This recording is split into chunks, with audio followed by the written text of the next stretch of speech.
Hi again, everybody, from Goss Stadium of Coleman Field on the campus of Oregon State University in Corvallis, along with the crew of Thomas Rudolph, Casey Lavin, and Andrew Henderson. This is Mike Parker welcoming you to the final game of the three-game West Coast League Series between the six-time defending champion Corvallis Knights and the second-year program in the league, the Kamloops NorthPaws. This is the rubber game of the series.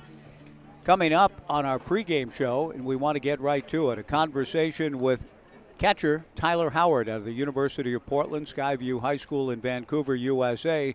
I tried to share his story a little bit about how he was here 8 years ago in the Washington State Cougars dugout and saw baseball history. We will hear Tyler's story himself coming up next before we get to the starting lineups and the first pitch. Morgan Codron to deliver it for the Corvallis Knights in this rubber game. Kamloops will go with Matt Romero out of Pima Community College. But it's Tyler Howard next on our pregame show. The Knights and Kamloops coming up on the Knights live stream and 1240 Joe Radio.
Welcome back to Goss Stadium of Coleman Field. The Corvallis Knights and Kamloops NorthPaws wrapping up the series tonight. And the rubber game is at hand. We'll get to the lineups and the first pitch to be delivered here in a few minutes. But it is a pleasure, as always, to get to know one of the Knights players on our pregame conversation. And tonight it's Tyler Howard. Tyler, thanks for taking time. I appreciate it. You were one of the few over the years who actually asked me as I was preparing the other day, what's that sheet you're working on? Do you have sheets for all the games? And there was a reason that you were taking me down that line of inquiry. Yeah. And I thought, why don't you share with our audience a little bit? I tried to. But you seem to want to know if I had something from about 8 years ago. I saw you at the Dutch Bros. And obviously in Corvallis, it seems like you're kind of one of the people that everyone knows. You're always around the field. Saw you a lot this spring when we played the Beavs. And every time you always seem to have that little sheet. And I just asked if you had done that every single game and if you had saved them because, like you said 8 years ago, the Cougs came to Goss and played the Beavers here. I want to say they swept them. I think they swept them that year, and I was fortunate enough to be the bat boy for all those games. And it was it Friday or Saturday? I believe it was the Saturday. I think it was the Saturday game as well. I believe that was a Saturday night game. The perfect game was thrown against the Cougs, and that was probably, obviously I want to say at the time, I might have been 11, 12. It was probably the coolest experience just from the outside because, I didn't really know what was developing, and obviously there was pressure in the Cougs dugout.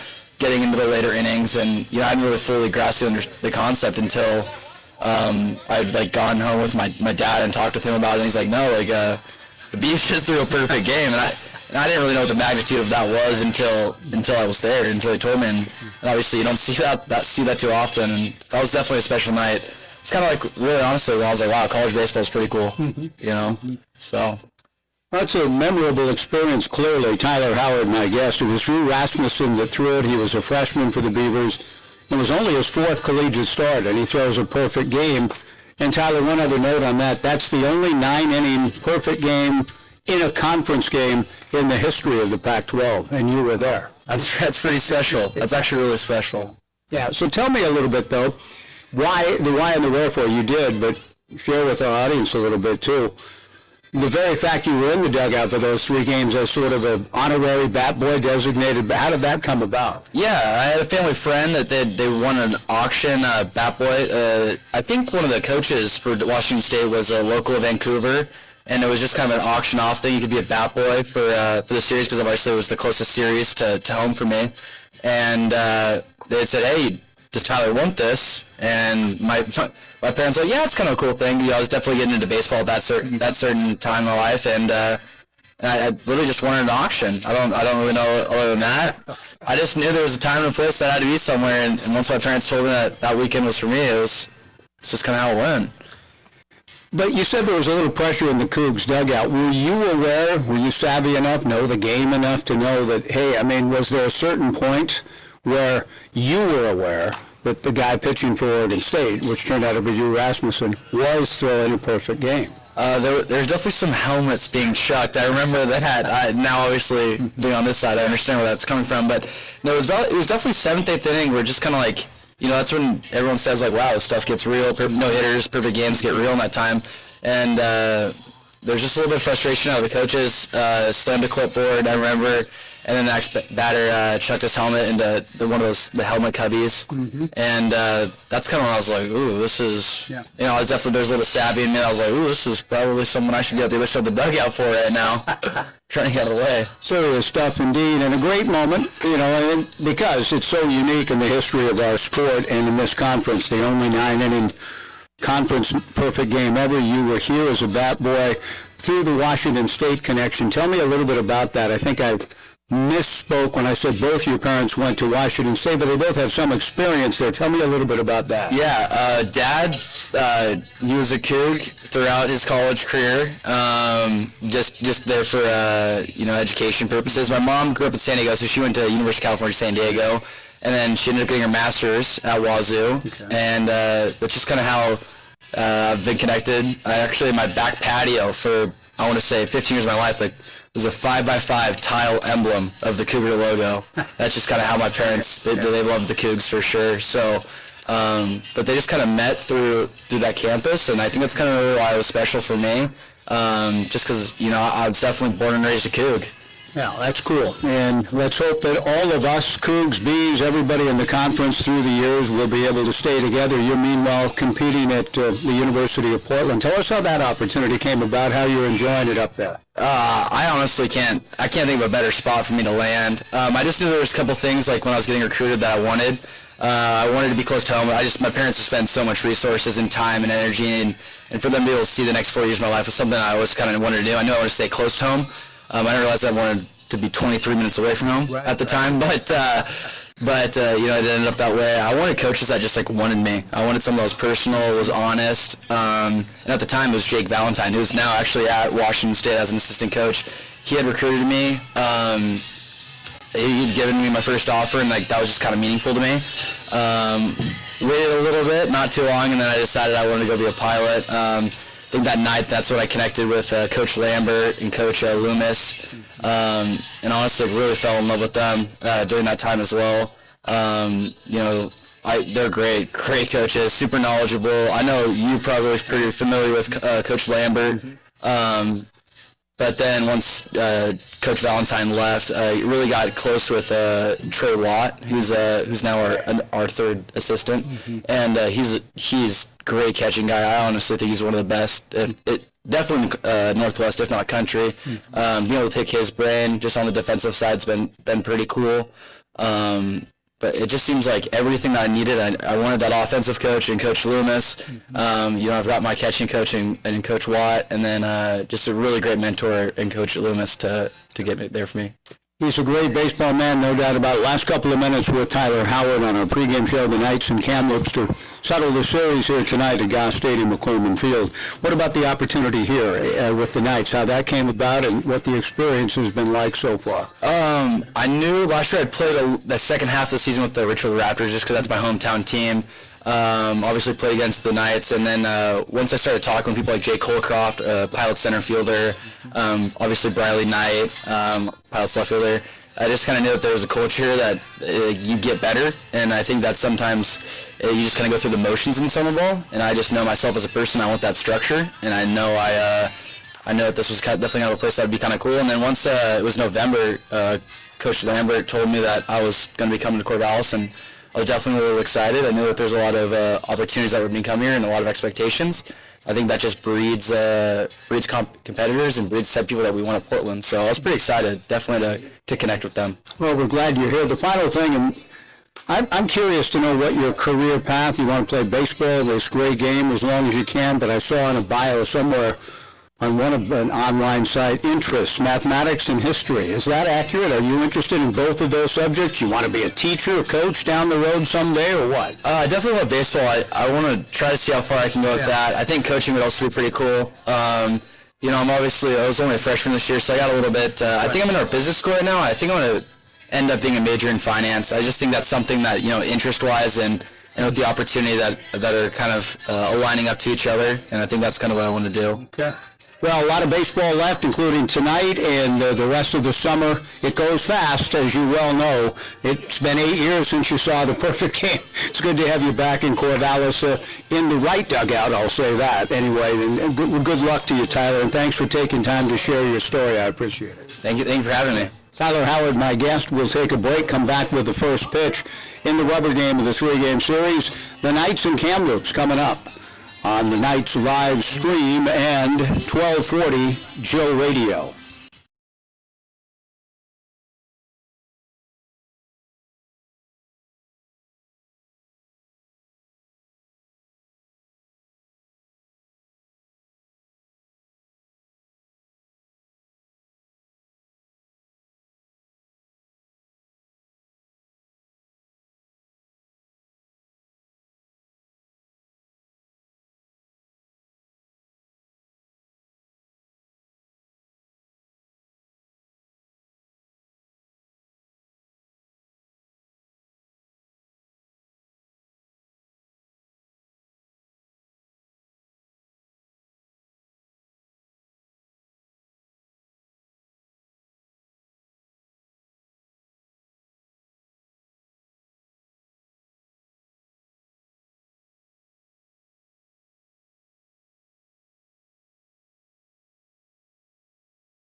Here we go on a breezy 15 miles per hour, in fact. Winds blowing out to left center field Monday night at Goss Stadium at Coleman Field. Morgan Codron goes to work on Tyler Glowacki. And the first pitch for the left-hand hitting right fielder is in there for a strike, and Morgan ahead of the count 0-1, getting the start in this rubber game. Pleasant evening, but already we can tell it's going to be cool before the night is over. The strike one pitch lifted foul to the left into the Waldo Way area. No balls and 2 strikes. Tyler Glowacki leading off in right field for the NorthPaws. Jude Hall batting second in center field. Robin Villeneuve hitting third at first. Joey Barron, the cleanup hitter and the designated hitter. Big leg kick from Codron. The strike 2 fastball stroke to center. J.C. Ing is right there to make the catch. So a good start for Morgan Codron. 1 away, and Jude Hall coming up. Drew Giannini batting fifth at third base for the NorthPaws. Cooper Neville hitting sixth at second. Tommy Green batting seventh at shortstop. Landon Clark hitting eighth in left field. Jared Sucro batting ninth and catching. And Matt Romero getting the start for Kamloops. The first pitch from Codron, an off-speed delivery, a ground ball back at first, fielded by Blake Avila. Blake will run it to the bag himself, and there are quickly 2 down in the top of the first, and Robin Villeneuve will be the hitter. Romero getting the start for Kamloops. Matthew, 6 foot, 190-pound left-hander from Albuquerque. He attends Pima Community College, where Keith Francis is an assistant coach. Keith coaching at third for the NorthPaws. And Fernando Laeta coaching over at first. Morgan Codron's first pitch, fastball in there for a strike to Robin Villeneuve. 2 outs, nobody on, top of the first, just getting started on this Monday night. Corvallis Clinic Foundation Project Her Night at the ballpark. The Knights wearing their special strikeout, cancer, and courage uniforms this evening. Codron's strike 1 pitch is in there for strike 2, and we pass the news along with you that our dear friend and general manager of the Corvallis Knights, Jen Beaumont, has passed away, and she died last night after just such a courageous battle. The word courage describing her life, and we celebrated her life recently, as you may recall, in another Project Her game and a strikeout cancer night last week.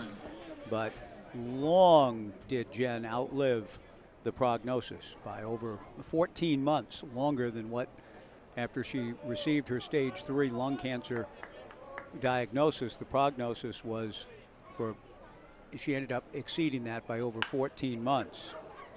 Robin Villeneuve hit by a pitch and goes down to first. Joey Barron comes to the plate, the left-hand hitting designated hitter. Barron swings at the first pitch from Morgan Codron and drills it into the right field corner, foul. No balls and 1 strike. Codron and Ansoneros, the battery for the Knights. Blake Avila at first, Ty Yukamoto at second, Phoenix Call at short, Tyler Quinn at third, Ethan Hott in left, J.C. Ing in center, and Sam Stem in right. Codron delivers just inside. Jim Courtney calling balls and strikes with Tom Purchase on the base paths. No score, top of the first, just getting started. Also wrapping up this 3-game series, very competitive. Kamloops winning the opener, the Knights winning last night. Now tonight, the rubber match at hand. Codron's 1-1 pitch misses for ball 2, 2-1. It is bingo night, sponsored by the Corvallis Clinic Foundation. $2 per card or $5 for 3 cards. The winner will bring their bingo card to the Corvallis Clinic table to claim prizes. This is a fundraiser for the Project Her at the Corvallis Clinic, and certainly a cause and an effort that our friend Jen was one of the great warriors behind. Changeup misses down and away from Codron, and he's behind the count to Joey Barron, 3-1. Morgan got 2 quick outs to open the ball game. Hit Robin Villeneuve, now behind to Barron, 3-1. The 3-1 pitch lifted foul off third. This will carry into the Jack Riley concourse and, in fact, off of the Project Her table. And the personnel that's handling people coming up, getting the bingo cards, the ball may have knocked a bingo card or 2 free. It landed in the middle of the table set up in the concourse. 3-2 the count. Villeneuve will run on the pitch. A throw to first behind. And I think a balk may be called on Morgan Codron. Codron stepped off and threw to the first baseman, Blake Avila, who was playing off the bag. Codron had a pickoff play on. A balk is going to be called on Codron. Morgan threw the ball. In fairness to him, he turned expecting the first baseman, Avila, to be on the bag. When he turned, he saw that Codron was playing behind the bag at first on a 3-2 count and made the adjustment in that millisecond and threw to his first baseman, who was set up about 10 feet behind the bag. Pretty good throw. And then Avila threw down to Phoenix Call, who applied the tag on Robin Villeneuve. Brooke Knight is having it explained to him now by Jim Courtney why a balk was called. And I think Brooke is saying, well, that could just be a tricky play on our part. They're not expecting a throw. And we had our first baseman playing back. Why is he not allowed to turn and throw behind the bag? And that's exactly what Codron did. And Brooke is having Jim Courtney explain why a balk has been called. I think Brooke disagrees. And quite honestly, I do not know the ruling on that. I've not seen that play before where a pitcher turns and throws to a first baseman 10 feet or so off the bag behind the bag. The throw went over from Codron to Avila. But he didn't hesitate. That's the thing I think Brooke Knight is saying. Look, it's not as though he turned and paused. He didn't disengage from the rubber. He pitched, from the move was turning to the bag. And now Brooke has gotten the umpires at least to talk about it. There's no replay mechanism in the West Coast League. But Brooke has convinced Jim Courtney that you guys need to put your heads together and talk about the interpretation here. It was interpreted as a balk on Codron. And quite honestly, that's how it felt and looked to me. But I think Brooke is arguing that the first baseman doesn't have to be on the bag, and my guy didn't hitch, he didn't hesitate. He turned and threw. And the first baseman just simply happened to be off the bag. But that does not in itself, my guess is, Brooke is saying that in itself does not constitute a balk. The thing he can't do is turn and fake a throw to first unless he has stepped off and behind the rubber, which he hadn't. So a lot of things at play here in the decision being discussed now by Jim Courtney and Tom Purchase in the top of the first inning. No score with 2 outs, a hit batter. 3-2 the count, meanwhile, to Joey Barron, with Robin Villeneuve having been called safe at second due to a balk, but he was out, and the runner is still ruled as safe. And I don't think Brooke Knight is Brooke wants to know, okay, you guys have talked about it. What did you come up with? Tell me on what grounds that you call this runner safe.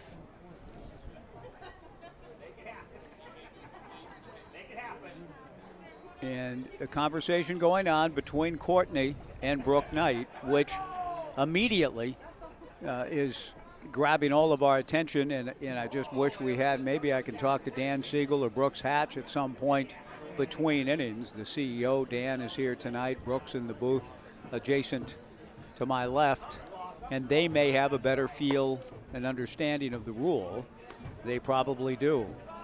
But according to Jim Courtney and Tom Purchase, a rule was violated, namely a balk, sending Villeneuve to second. So after all of that, Morgan Codron ready to go to Joey Barron, with Villeneuve in scoring position in a count of 3-2 to Barron. The 3-2 pitch is lifted to center. It's playable for J.C. Ing. J.C. moving in to make the catch. And after all of that, a zero put up after all by Morgan Codron. No runs, no hits, 1 left after half an inning. It is Kamloops nothing. The Knights coming up on the Knights live stream and 1240 Joe Radio.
The first inning, Kamloops didn't score, and now for the Corvallis Knights, leading off in center field, J.C. Ng. Batting second at third base, Tyler Quinn. Sam Stem hitting third in right field. Anson Arrows, the cleanup hitter in catching. Blake Avila batting fifth at first base. Ethan Hedges hitting sixth, the DH. The first pitch from lefty Matt Romero, the pride of Sandia High School, misses low, ball one. The 1-0 pitch in there for a strike to JC. Ethan Hott batting seventh in left field. Batting eighth at shortstop, Phoenix Call will get his Knights debut offensively. Played the last couple of innings at shortstop last night without a plate appearance. Phoenix Call batting eighth at short, Tai Yukamoto batting ninth at second, and Morgan Codron's already put up a 0. The 1-1 pitch to J.C. Ng misses, low for ball two, and now the 2-1 pitch just misses, and Matt Romero kind of shaking his head as if what was wrong with the last two pitches just off the plate. Now the 3-1 pitch is a strike, and the count 3-2 to J.C. Ng.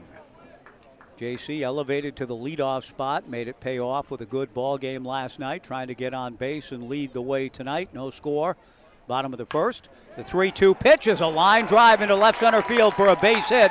Landon Clark over to cut it off. A big turn, and JC will hold with a solid single to left, doing his job again in that leadoff spot. A base hit for JC, and that'll bring Tyler Quinn to the plate. For the Kamloops NorthPaws defensively, a battery of Matt Romero and Jared Sucro. Robin Villeneuve at first, Cooper Neville at second, Tommy Green at short, Drew Giannini at third. The first pitch to Tyler misses away, ball one. In the outfield for Kamloops, Landon Clark in left, Jude Hall in center, Tyler Glowacki in right. 1-0 to Tyler Quinn. J.C. Ng held on by Villeneuve. Tyler takes a strike. He's not showing bunt. The count 1-1 strike to Tyler with Sam Stem on deck. Head coach Brooke Knight going through the signs at third. Ed Nags coaching at first. The 1-1 pitch. The pitch is blasted to left. If it stays fair, it has a chance to go. It stays fair. So long for Tyler Quinn. A 2-run homer for Quinn. The Knights lead it 2-0.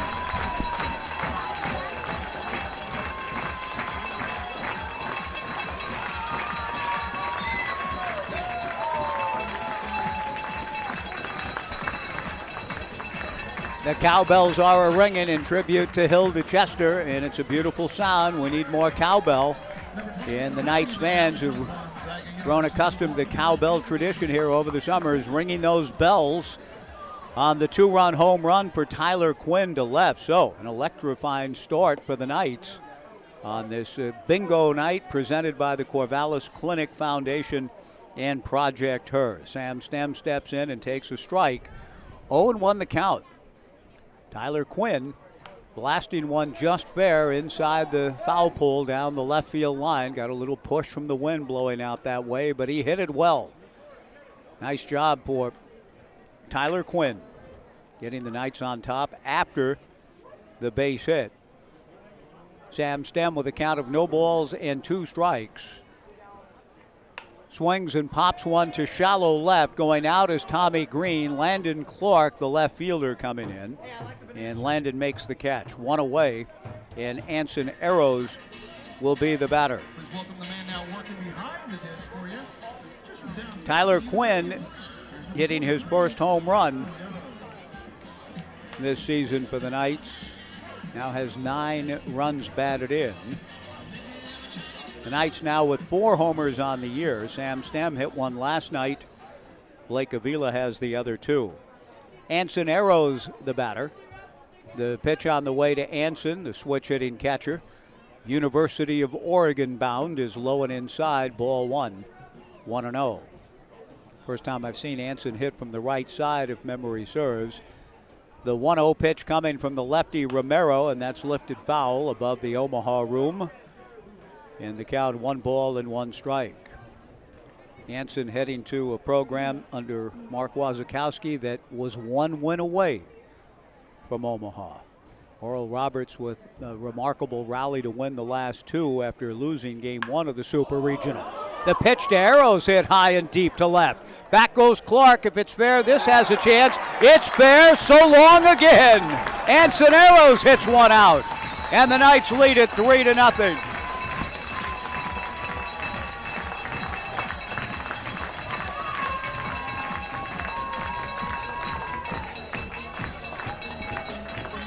Well, now, it's a pretty good start for the Knights, who had lost 3 out of 4 after losing the opener of this series to Kamloops on Saturday night. The Knights coming back to win yesterday and off to a 3-0 lead today with a couple of home runs. They've had just 3 as a team all year coming in. The first pitch, missing high and inside to Blake Avila. 1-0 the count. Left-hander Matt Romero getting knocked around a little bit here, and now a line drive base hit to center field for Blake Avila. Jude Hall gets the ball back in. A good start for the Corvallis Knights. Morgan Codron put up a 0, and the Knights have come back with a base hit, a 2-run homer, and after a flyout, another homer, now a base hit for Avila. Ethan Hedges, the designated hitter, the batter. 3-0 Corvallis in the bottom of the first. The pitch on the way misses away. Ball 1, 1-0. The 2 right-handed hitters in the Knights lineup have both hit home runs. So a certain degree of pressure on Hedges now, standing in from the right side. Left-hander Matt Romero to the plate, delivers a strike, and the count 1-1. 3-0, bottom of the first inning. Make sure to get your bingo cards tonight. The Corvallis Clinic Foundation and Project Her, the beneficiaries this evening. The pitch on the way misses down and away. 2 balls and a strike to Ethan Hedges. Matt Romero from the stretch delivers on the outside corner for a strike. The home plate umpire, interesting style. Jim Courtney turning around, almost doing a 180 to look into the first row of seats behind home plate, informing those fans, strike. There goes the runner from first, Blake Avila. The ball lands off the bat of Hedges into left center field for a base hit. A hit and run play put on by Brooke Knight. Avila goes to third. Ethan Hedges executes well with the base hit to left center, and Ethan Hott, the batter, and the pitching coach, Jose Bautista, will head out to the mound for a conversation with his left-hander, Matt Romero, who has given up 3 runs and 5 hits here in the bottom of the first inning, 2 home runs, and the Knights with runners at the corners and nobody out. So our thanks tonight to the Corvallis Clinic. They're selling cards, bingo cards at the Corvallis Clinic Foundation marketing table, which has been found by a baseball in the ball game already. Corvallis Clinic volunteers are also wandering through the crowd. Jason Henson, Corvallis Clinic Foundation board, and the general manager at 1240 Joe Radio and Bi-Coastal Media here in town, spearheading the effort tonight here at the ballpark. Good to see Jason. And it's nice to see a pretty good Monday night crowd at Goss Stadium at Coleman Field. And the Knights uniforms, remember, all of these Courage uniforms, the special edition Strikeout Cancer unis, are being auctioned all season long online. Coach Bautista's had his say with Matt Romero. Matt goes to work on Ethan Hott and starts the Knights' right-hand hitting left fielder with a strike. 0-1 the count. Runners at the corners and 1 out. The pitch on the way, a ground ball foul. Back of third, and the count to Ethan, no balls and 2 strikes. The Springfield Drifters in tomorrow night, as the homestand concludes briefly. A trip to Springfield on Wednesday, and then another ball game here with the Drifters on Thursday. A throw to first base. Back to the bag scrambles Ethan Hedges. Blake Avila at third, Ethan at first, one out.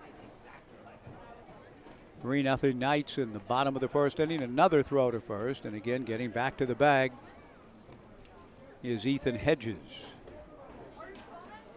The Knights starting the night 2.5 back in the South Division. A red-hot Ridgefield team has won 10 straight, and everybody chasing the Raptors. Better, I suppose, than Raptors chasing you, based on what I've seen from the Spielberg films. The pitch just outside, 1 ball and 2 strikes to Ethan Hott. There goes Hedges. The pitch is high and no throw. Ethan slides just to make sure of it, but he's safely in with a stolen base, and that's a contribution to Community Outreach, Inc., thanks to Papay Material Handling and All Pro Property Services. 2-2 to Ethan Hott. Fastball high, ball 3, 3-2. Nice job by Ethan to work it from 0-2 to full. Blake Avila at third, Ethan Hedges at second, 1 out. Wind's blowing out to left, 15 miles per hour. The 3-2 pitch, high and away, ball 4 to load him up. Excellent job for Ethan, who has the ability to get on base, does a very good job in that respect. And getting his first at-bat now as a Corvallis Knight. A young man from Porter Ranch, California, the northwest part of the San Fernando Valley, and heading to UCLA. Phoenix Call, what a wonderful name that is. Phoenix takes high and away, ball 1, 1-0. Bases loaded, 1 out for Call out of Calabasas High School. The 1-0 pitch, that misses for ball 2, 2-0. A switch hitter coming through the Reggie Smith Baseball Academy. Reggie, one of the great power hitting switch hitters ever. The 2-0 pitch to Phoenix, high and away, ball 3, 3-0. 3-1 Knights, bottom of the first inning. And the left-hander, Matt Romero, scuffling to be sure here in the bottom of the first. A pitch away from walking in a run. His 3-0 offering is a strike to Phoenix. 3-1 the count with Tai Yukamoto on deck.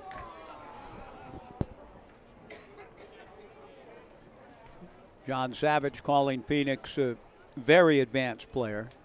The 3-1 pitch, just high, ball 4, and Phoenix in his first plate appearance with the Knights gets a run batted in on the bases loaded walk. Blake Avila down the line to score. The Knights lead it 4-0, and Tai Yukamoto the batter. With the sack still loaded and 1 out, and catcher Jared Sucro out to the hill. Jose Bautista, the pitching coach, has already been out there.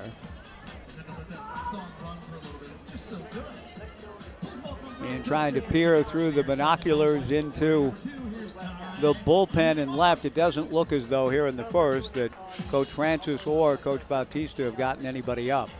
A long conversation, though, between Sucro and Romero. And I think that's going to change here in a second. The lack of activity in the bullpen. In fact, a right-hander does begin to play a game of catch. Back of the southpaw, Romero. The Knights have scored 4. They have the bases loaded and 1 out. And the 9th man to come to the plate in the inning, Tai Yukamoto, stands in. Breaking ball just inside to Tai. Ball 1, 1-0.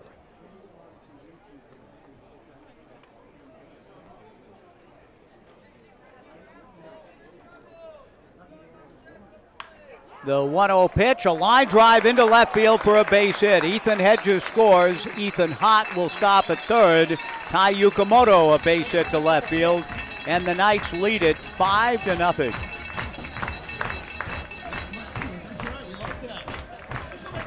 Well, this is one of the more productive innings. In fact, the most productive I've seen with the Knights in a league game. After, for Corvallis standards, a bit of a slow start.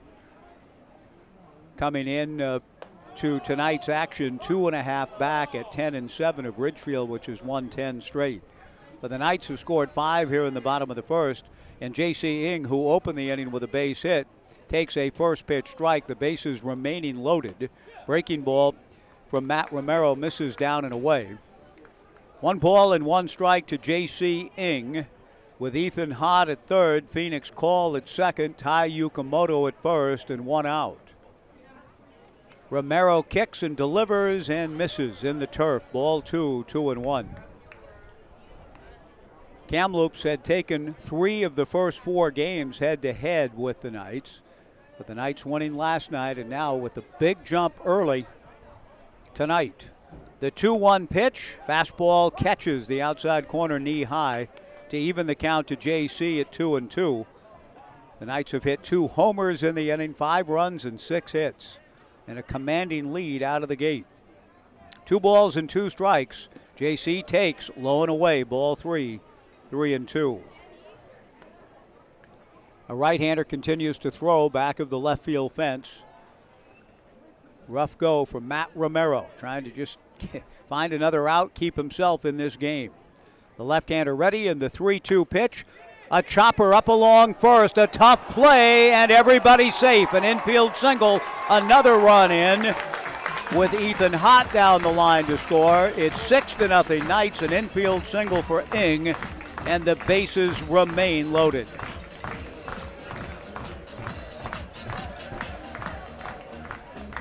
And Keith Francis, the head coach for the Kamloops NorthPaws, walking slowly out to the mound. And we'll see a new pitcher coming in from out of the pen in kind of a miserable outing. It will not be a memorable first experience for Matt Romero, the left-hander out of Albuquerque and Sandia High School. The Knights have scored 6 runs in the inning on 7 hits, 2 homers. They have the bases loaded and 1 out, with a right-hander coming in behind Romero. A pitching change break, 90 seconds in duration. We'll be back to see how the new pitcher, Wyatt Hardy, fares when we return on the Knights live stream. 6-0 Knights on 1240 Joe Radio.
The Knights off to a tremendous start, leading 6-0, and have the bases loaded and 1 out,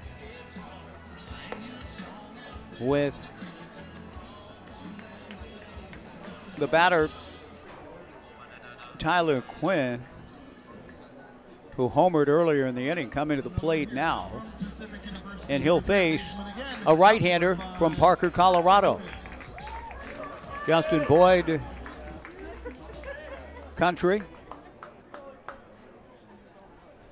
The right-hander Wyatt Hardy delivers in a big swing and a miss by Tyler Quinn. The bases loaded and 1 out. Already 6 runs on the board. The Knights have done it in a variety of ways. Infield singles, some line drives, 2 home runs. Tremendous start, the best of the season, in fact. The strike 1 pitch on the way to Tyler. Breaking ball up from Wyatt Hardy. 1 ball and 1 strike. Justin Boyd country, Dallas Macias country, good country for Beavers. Parker, Colorado. The right-hander Wyatt Hardy with the bases loaded and one out. Comes back to Quinn, who lifts one to center field. This should be deep enough to score a Phoenix call. The catch is made by Jude Hall. Call is on his way to the plate. The ball cut off. And scoring without a play at the plate is Phoenix on the sac fly by Tyler Quinn. 3 RBIs in the inning for Quinn, and the Knights lead it 7-0.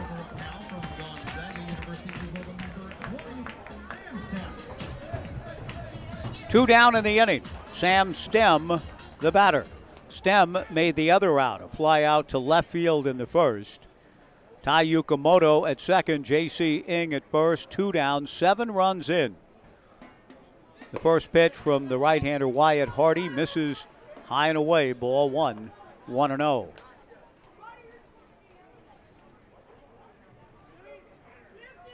So the Knights, in their bid to win the series, gotten themselves off to a pretty good start to that end. A ground ball to Coach Nags, who bobbles, stays with it, and underhands it back to Wyatt Hardy, who has evened the count. 1 ball and 1 strike to Sam with 2 on and 2 out, and a 7-0 Knights lead here in the bottom of the first. Wyatt ready, and Hardy kicks and comes with the breaking ball up. Ball 2, 2-1. Anson Arrows on deck. Well, I'd love to see Arrows get up and hit one from the left side. Homer from each side in the same inning. That would be a first in my experience. The 2-1 pitch fouled back in the count, 2-2. Arrows a home run from the right side earlier in the inning. Home runs from each side of the plate in the same inning. That's got to be a pretty small category in the history of our great game at any level. But first things first, 2 balls, 2 strikes, 2 on, 2 out. 7 runs in for the night. Sam Stem awaits. The 2-2 pitch is slap foul to the left above the Jack Riley concourse and towards Waldo Way. It remains 2 balls and 2 strikes. And then when you pair that down to switch hitting catchers homering in the same inning from each side of the plate, it may be a category of 1 or 2. 2-2 the count to Sam Stem. Bases were loaded, now just 2 on and 2 out. The 2-2 pitch, a ground ball foul towards Coach Nags, who juggles again, and again keeps the baseball in play to Wyatt Hardy. 2-2 the count to Sam Stem.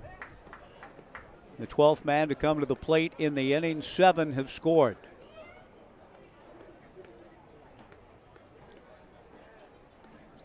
The 2-2 pitch on the way to Sam. Down and in, ball 3, 3-2.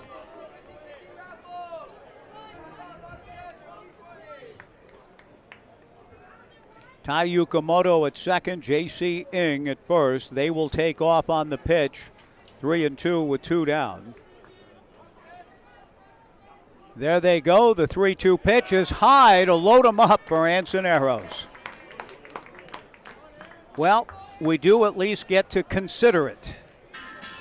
And I don't know if that's something look-upable. Switch hitting catchers that have homered from both sides of the plate in the same inning in the history of Major League Baseball. They probably, that could be discovered, ascertained, probably pretty quickly these days. But Anson Arrows, a 2-run home run or a solo homer earlier in the inning, now steps in from the left side of the plate. All I know is if he happens to tie into a pitch, and it would take a lot because the crosswind from right to left, pretty strong breeze up to 15 miles per hour. Anson takes outside, ball 1. Would be the first time that I've ever seen such a feat accomplished. He swings at the 1-0 pitch and fouls it back. 1 ball and 1 strike to Anson Arrows with the bases loaded and 2 down. The Knights have scored 7. Tai Yukamoto at third, J.C. Ing at second, Sam Stem at first. 1-1 to Arrows. Wyatt Hardy comes to the plate. looping breaking ball misses high. Ball 2, 2-1.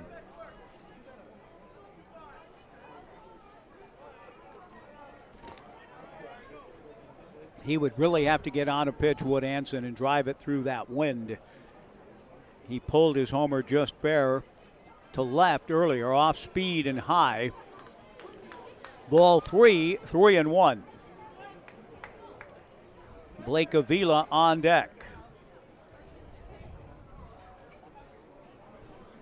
7 runs in the inning and a 3-1 count with the bases loaded to Anson Arrows. The 3-1 pitch runs outside, ball 4, and Arrows doesn't hit 2 home runs in an inning, but he has 2 RBIs in the inning. Tyler Quinn has 3 RBIs in the inning. Coming down the line to score is Tai Yukamoto. The Knights lead at 8-0. The bases remain loaded for Blake Avila. J.C. Ing now at third base, Sam Stem at second, Anson Arrows the RBI on the bases loaded walk at first. Blake Avila, who singled earlier in the inning, takes low and inside, ball 1, 1-0.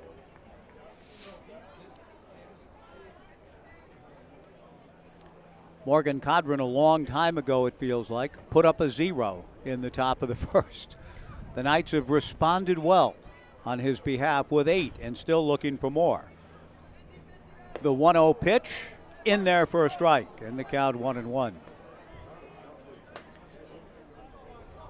We enjoyed in Brook Knight's office before the game. Brook brought out his phone to show Bo Kearns the scene of Leslie Nielsen and the naked gun calling balls and strikes.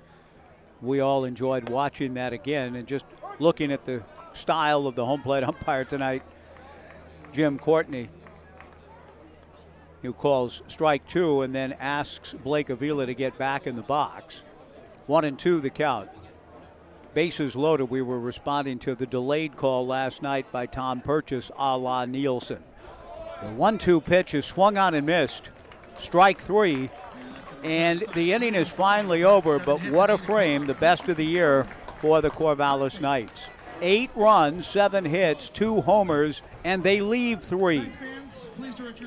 And after 1, the Knights 8 and Kamloops nothing on the Knights live stream and 1240 Joe Radio.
Between innings here at Goss Stadium at Coleman Field, Bobby Merwin with a tribute to Jennifer Beaumont, who lost her long and courageous battle to lung cancer last night at the age of 41.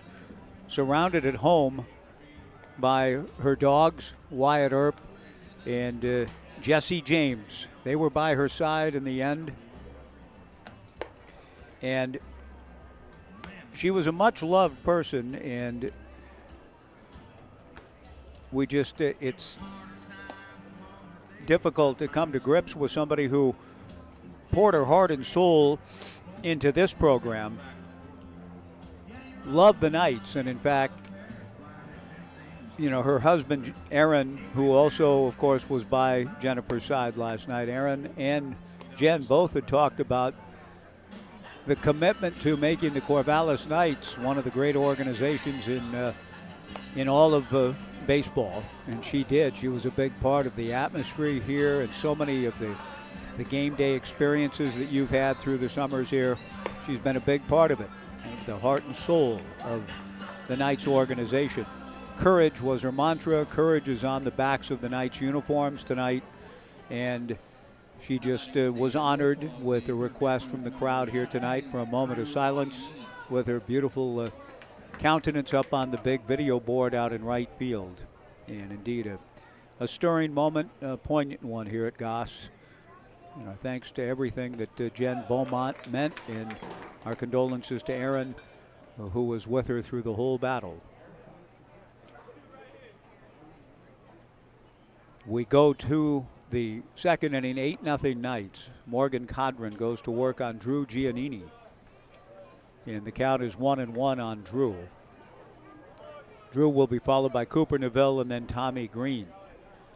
Right to the end, Jen was listening and watching all of the live streams. Wasn't able to get out to any of the games this year, but was working right up until opening day, helping setting things up from the game presentation standpoint, the general manager of the team involved in everything, right to the end. 1 ball and 1 strike to Drew Giannini. Morgan delivers, fastball high, ball 2, 2-1. Drew Giannini leading things off here in the second. 8-0 Knights. Type of ball game that I know Jen would greatly appreciate and is some way, somehow. The 2-2 changeup is stroked to left field, base hit. A little bit elevated. Hustling over to cut it off is Ethan Hott on the slide. Gets the baseball back into Phoenix Call, but Drew Giannini staying back and hitting that elevated off-speed pitch the other way. A leadoff single, and Cooper Neville, the batter.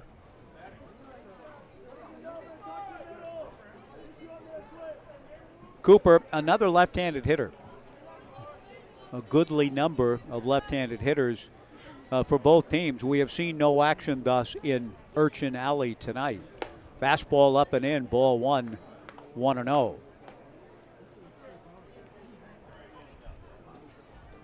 Morgan Codron staked to an 8-run lead, and the Knights left the bases loaded. Delivers high, ball 2.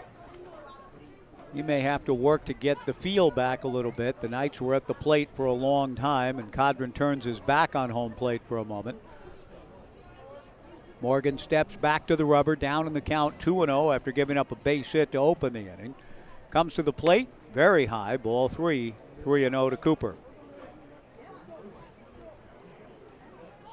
3 balls and no strikes to Cooper Neville, a .273 hitter, leading the club with 10 runs batted in. He takes a strike, and the count 2-1. Drew Giannini with a leadoff single at 191, held on by Blake Avila. The 3-1 pitch, a ground ball to Blake. He throws to second to call for 1, back to first, not in time.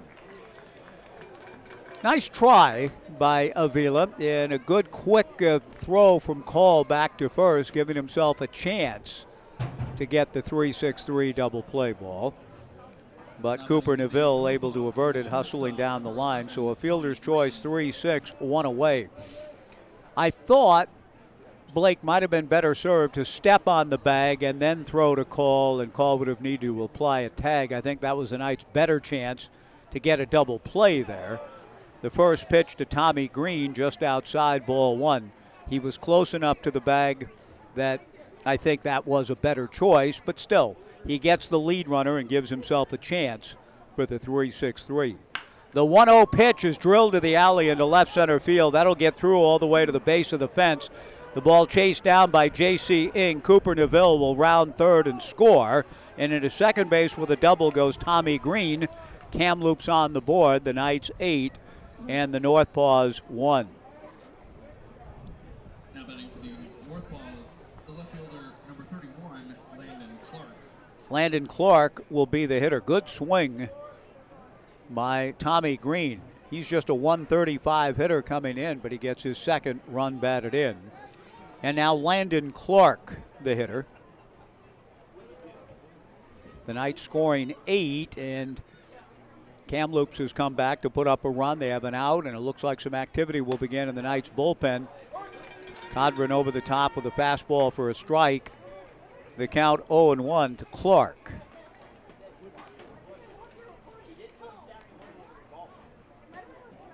Landon from Fortville, Indiana, attends Oakland University, takes high and inside. 1 ball and 1 strike the count.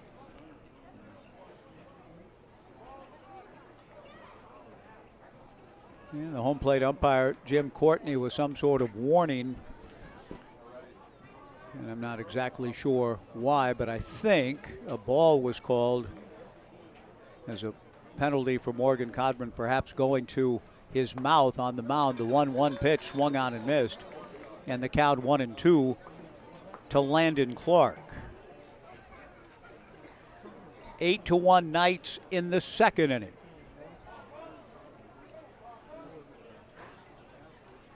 The 2-2 pitch hits Landon Clark. So Codron having a few issues here in the inning.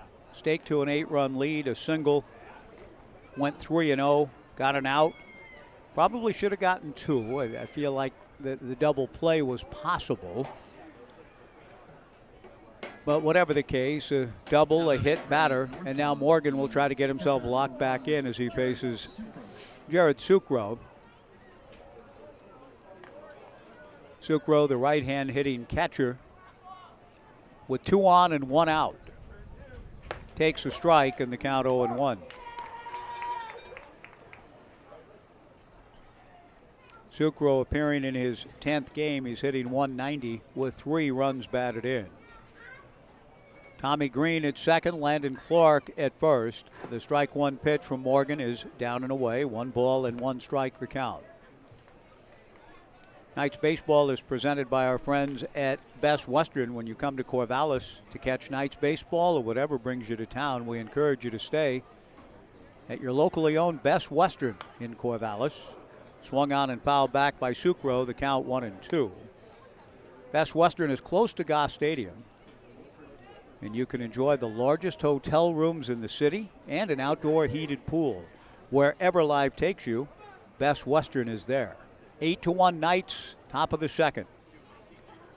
1-2 to Sucro. Codron to the plate. Strike 3 called.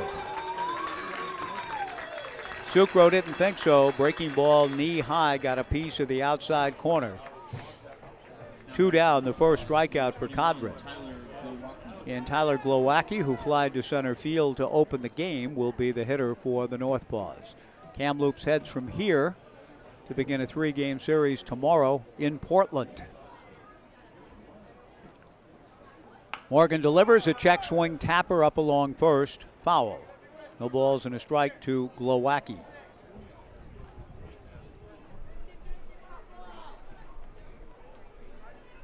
Kamloops came to town on a 6-game losing streak. Beat the Knights in the opener.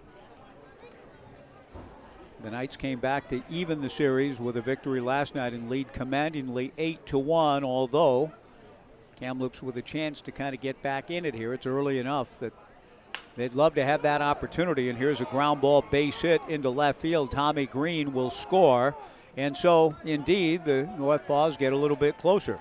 An RBI single for Tyler Glowacki. Tommy Green in to score. It's now the Knights 8 and Kamloops 2. Landon Clark stops at second, and the batter will be Jude Hall. And that's enough, even if they don't score another in the inning. The ball game only in the second means that there's plenty of time, and they have chipped at it a little bit. 8-2, Jude Hall grounded to first last inning. Codron to the plate, and it's lined toward the alley into left center field. That'll get down for a base hit. Landon Clark will score into second base. goes Tyler Glowacki, and it's now the Knights 8 and Kamloops 3, with Jude Hall picking up an RBI single. Well, 8 runs in the bottom of the first inning. Almost looked as though it was settling the issue. But Kamloops, to its credit, says, nope, we're still here. Haven't left for Portland yet. Here's Robin Villeneuve, hit by a pitch last inning. Swings and doesn't get the first pitch from Codron. 0-1 the count. 8-3 Knights in the top of the second inning.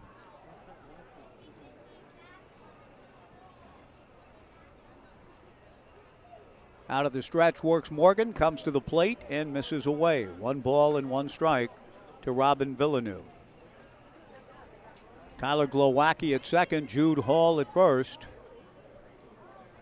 3 runs and 4 hits in the inning for Kamloops, showing some peskiness here.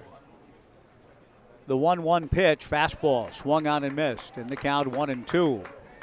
Codron trying to get out of the inning with 3 runs on the board, but it's to Kamloops' great credit that they have responded to the Knights' 8 spot by getting not just 1, not just 2, but 3, and they have 2 on with 2 out.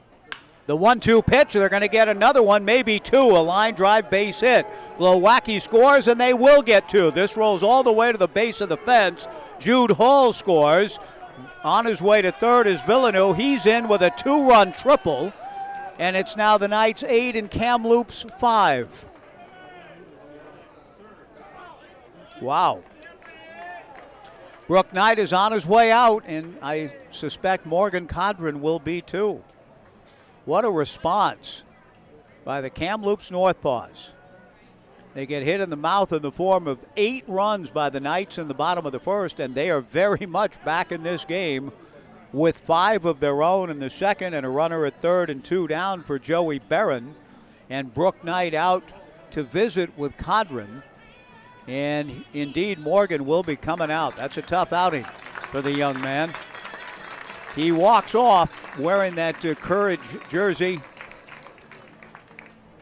and certainly hopeful of a better opportunity the next time out. Morgan couldn't ask for a better situation, given an 8-run lead, and maybe there was sometimes you get that kind of lead, to lose a little bit of the edge and the concentration. He had to wait a long time as the Knights were scoring their 8 runs.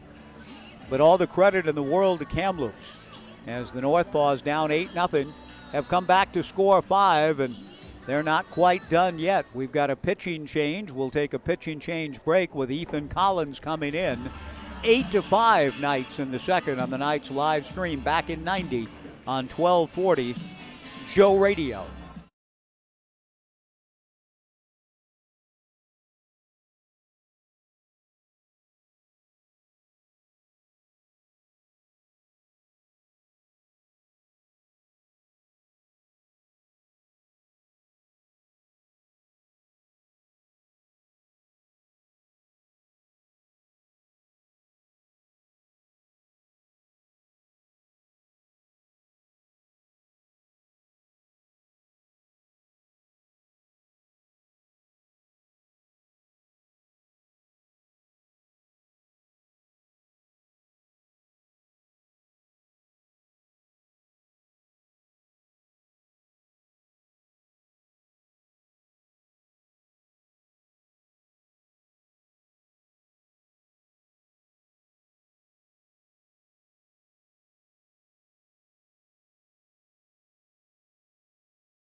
Ethan Collins looking for the elusive final out of this top of the second inning. He's not going to get it, and here comes a 6th run on a pitch that goes off the mid of Anson Arrows. Now he may get the out, but Arrows not catching the pitch cleanly, and I believe that's going to be a passed ball on Arrows. And down the line to score is Robin Villeneuve after his triple, and it's the Knights 8 and Kamloops 6 in the second. Fastball from Collins in there for a strike. 1-1 the count.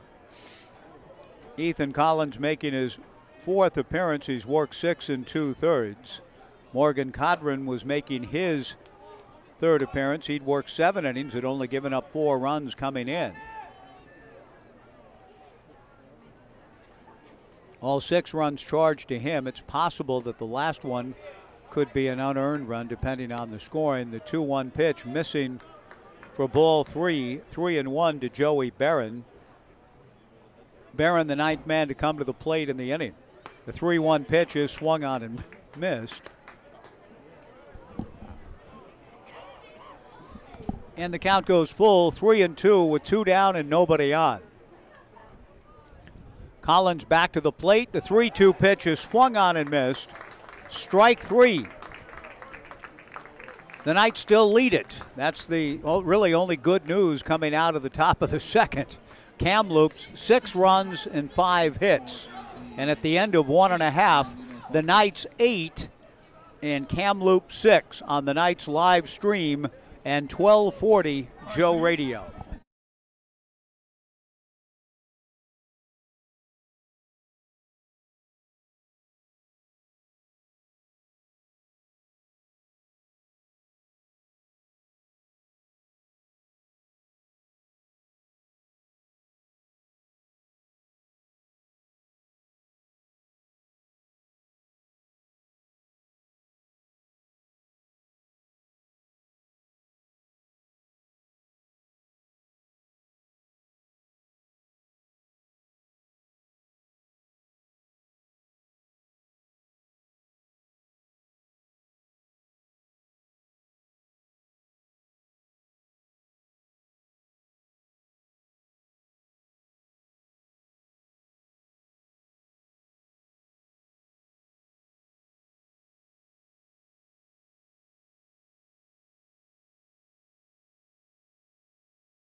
Well, let's see what the bottom of the second holds in store. Ethan Hedges takes low and inside, ball 1.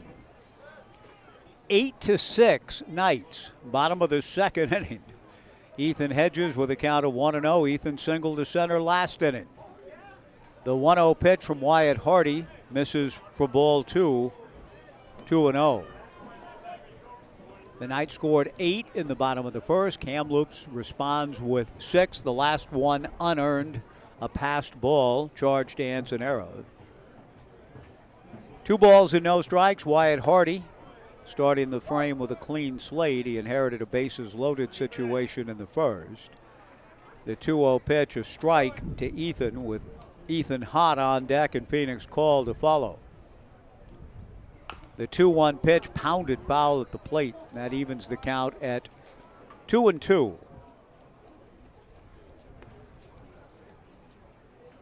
Knights baseball brought to you by the official credit union of the Corvallis Knights. If you live or work in one of 24 Western or Central Oregon counties, you're entitled to membership privileges at Oregon State Credit Union. The pitch on the way misses, and the count goes to 3-2 to Ethan Hedges. Oregon State Credit Union is the proud title sponsor of the Knights' July 2nd fireworks night. Be sure to get your tickets, and our thanks to Oregon State Credit Union, for all of their support. The 3-2 pitch is inside for ball 4. Ethan Hedges drawing a leadoff walk, bringing Ethan Hott, who walked last inning, to the plate. Here's your left fielder now from Stanford University, local number 3, Ethan Hott.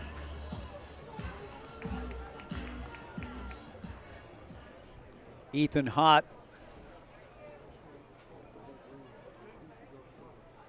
awaiting the pitch from Wyatt Hardy, which is in the turf. Good block by Jared Sucro. 1-0 the count. Ethan's teammates went to Omaha from Stanford. Eliminated in Charles Schwab Park, but the college baseball season about to end tonight, and LSU will be crowned the national champion shortly. A ground ball back of third, pardon me. Brooke Knight makes a nice play, and the count goes to 1-1. LSU, which eliminated the Beavers in the Baton Rouge regional, leading 18-4 over Florida. The last 2 games, very little drama in either, after a pretty good first game between the 2 outstanding SEC schools. A throw to first base. And Villeneuve has to go into foul territory to catch it.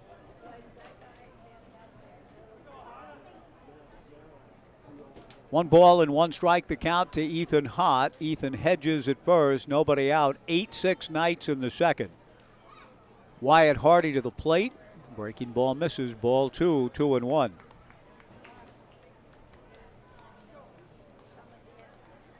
The Springfield Drifters in town tomorrow. Everybody in the South chasing red-hot Ridgefield. Raptors starting the night with 10 straight wins at 14-6. There goes Hedges. Ethan Hott swings and misses, but interference is going to be called on Ethan Hott for falling in front of the catcher, Jared Sucro. And going back to first base will be Ethan Hedges. In the count, 2 balls and 2 strikes. Brooke Knight comes down and is not pleased with this call either. He's just saying, all my guy did was take a swing and a miss. He did not in any way interfere with the catcher. He just took his normal swing, and now he's out.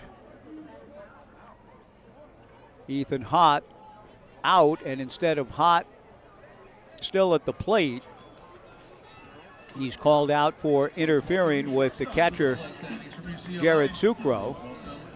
And Ethan Hedges, who had second base stolen, has to return to first. So 1 away. Phoenix called the batter. Phoenix drew a walk and scored in his first plate appearance for the Knights last inning. The pitch to Phoenix, high and inside. The ball pops in and out of the mid of Sucro. Hedges had a notion, but decides to stay put at first base. 1 ball and no strikes, the count to Phoenix. Hedges again held on by Villeneuve as he gets a pretty good lead from first. Wyatt Hardy delivers, swung on and hit foul. Our first action provided by Phoenix call into Urchin Alley tonight to our right. Les Garrett from the Corvallis Gazette-Times and the Albany Democrat-Herald in the ballpark tonight. We'll be filing a story. It'll be a good read. Les, an outstanding journalist. 1 ball and 1 strike to Phoenix call. Ethan Hedges at first, 1 out. Hardy delivers, and the breaking ball misses up and in. Ball 2, 2-1.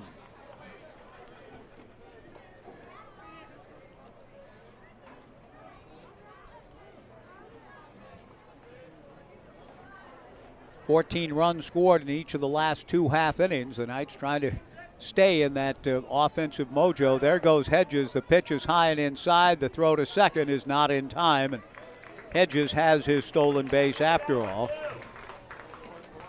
Phoenix call with an opportunity now to drive in a run. The count going to 3-1 to the Knights. Shortstop made his debut defensively last night. This is now his second plate appearance. Picked up an RBI with the bases loaded, drawing a walk last inning. Swings and drives it to center, but it's right at Jude Hall. Hall makes the catch. The throw back to second is not in time. And with 2 down, Tai Yukamoto will be the hitter.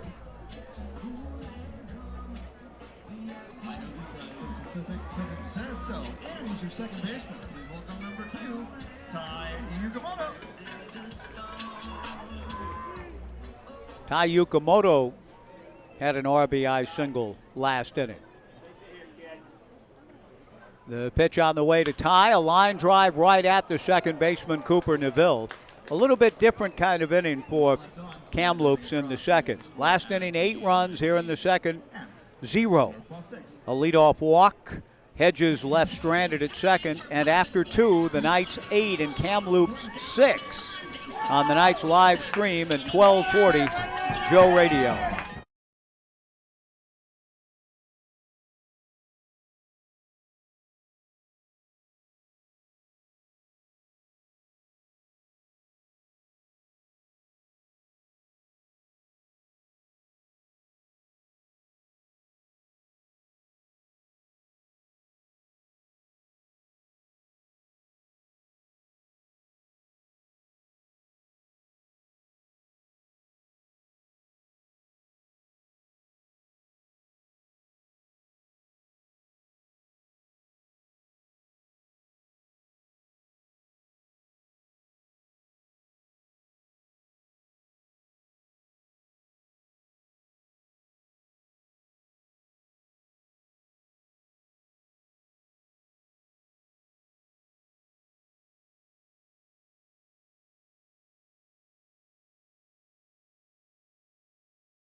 Eight to 6, the Knights in front as we go to the third inning. Drew Giannini takes Ethan Collins' first pitch low. The 1-0 pitch, a comebacker, fielded by Ethan.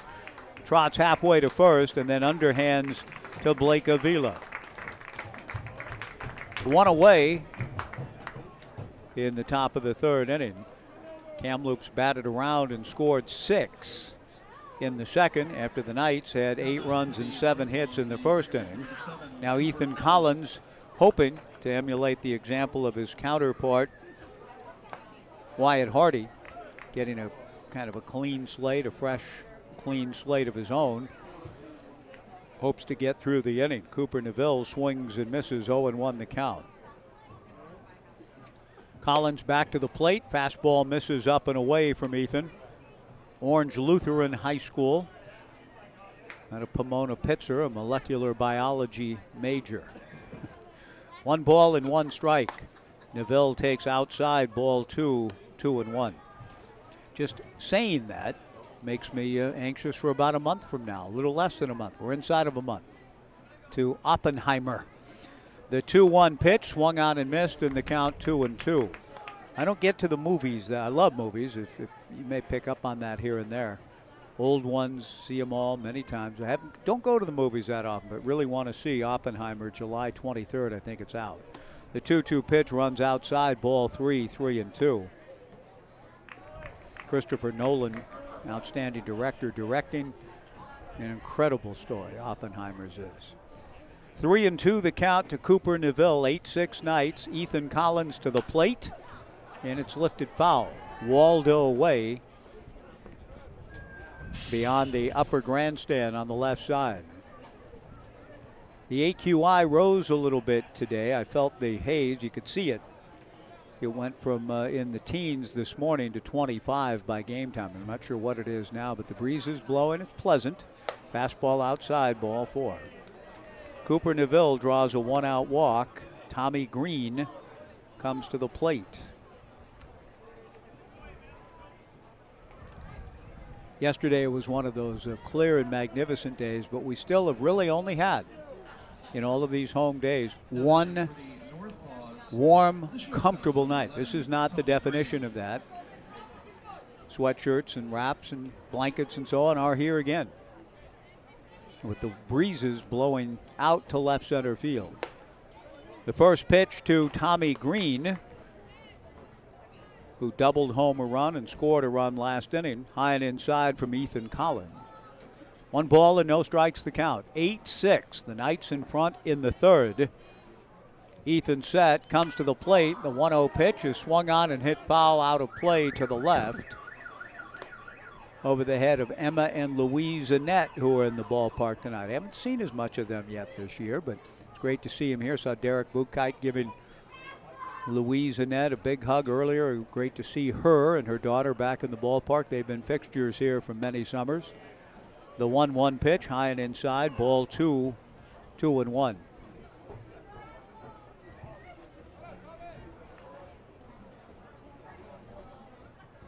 Ethan Collins working on Tommy Green. Chopper foul up along third. I'm talking to Tyler Howard, our pregame show guest. Tyler not playing, at least not yet tonight. He expects to be back in the lineup tomorrow. Really enjoyed the conversation with Tyler. His brother, Evan, is a cellist in Manhattan. Played Carnegie Hall last year. In fact, closed Carnegie for the season last year. Heady stuff. The 2-2 pitch swung on and missed. Strike 3. Tommy Green retired. 2 down. Landon Clark, the batter. As I anticipate Oppenheimer, I think of a film on the bus on the way up. In fact, when the Beavers were playing the Huskies in Seattle, we bussed up, going up to play Seattle U and then Washington during the spring. This past spring, on the way up, we watched a film I'd never seen or heard of before. The pitch on the way to Landon Clark, low and inside, ball 1. Tyler was saying, we think we as athletes have it tough when it comes to coaches. My brother Evan, taskmaster, relentless drivers and pushers in the cello world. The 1-0 pitch, a strike, and the count 1-1. I'm not sure whom Evan Howard's cellist instructor was, but it was anything like J.K. Simmons in the film Whiplash. Then indeed an ordeal for Evan to go through. It almost sounds as though he might have been one of those types of coaches. Have any of you ever seen that? I'd never heard of it. I thought, wow, that's a tough son of a gun. The pitch to Clark swung on and missed in the count 1-2, but good for Evan, a professional musician in Manhattan. The 1-2 pitch is strike 3 called, and the inning is over. Landon Clark taking a breaking ball with Cooper Neville on the move. Good looking pitch from the right-hander Ethan Collins, and the inning is over. So both pitchers out of the bullpen getting clean slates. Both put up zeros to keep them clean, and we are through 2.5. The Knights 8 and Kamloops 6 on the Knights live stream and 1240 Joe Radio.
Bottom of the third inning, 8-6 Knights in the rubber game against the Kamloops NorthPaws. J.C. Ng, Tyler Quinn, and Sam Stem against Wyatt Hardy. Wyatt to the plate. First pitch to J.C. misses for ball one. An inspiration, J.C. Ng, the leadoff man, installed there last night. The 1-0 pitch instead is ball two called against the pitcher Wyatt Hardy for going to his mouth on the mound. So both teams have had a pitcher assessed with that penalty tonight. The 2-0 pitch in there for a strike, and the count 2-1 to J.C. Ng. J.C. a single and scored a run in the first, and then later in the inning an RBI single in the first. The Knights scoring 8 runs in the first inning. The 2-1 pitch to J.C. is high and away, ball 3. Kamloops, though, just when it looked like the Knights might have a bit of a breather, have a game to just enjoy. 3-1 pitch is instead another violation against Wyatt Hardy, going to his mouth again on the mound area, and no complaint from Coach Francis or Bautista, the pitching coach, from within the dugout. The J.C. Ng draws a walk on 2 violations against Wyatt Hardy. Tyler Quinn, the batter. Kamloops came back with 6 in the second, so no laugher by any means. An 8-6 ball game in the third. Tyler Quinn takes a strike, 0-1 the count. Tyler, 3 RBIs in the first inning, a 2-run home run to left field and a sacrifice fly. The wind blowing out, 2 left, gusts up to 15 miles per hour. The Knights hit 2 homers in the first. And the pitch hits Tyler Quinn. You could hear it from up here. Let's hope he's okay. I think he got hit in the left arm, and he is holding the arm gingerly as he trots down to first. And Tyler gets down there and is immediately met by first base coach Ed Nags, who wants to make sure that his guy's okay. And I think Tyler is going to be all right, but that hurt.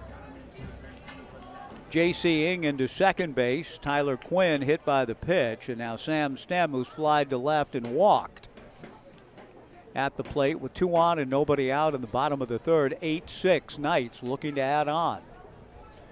Hardy delivers, breaking ball, swung on and missed. No balls and 1 strike the count to Sam. Coach Knight going through the signs at third.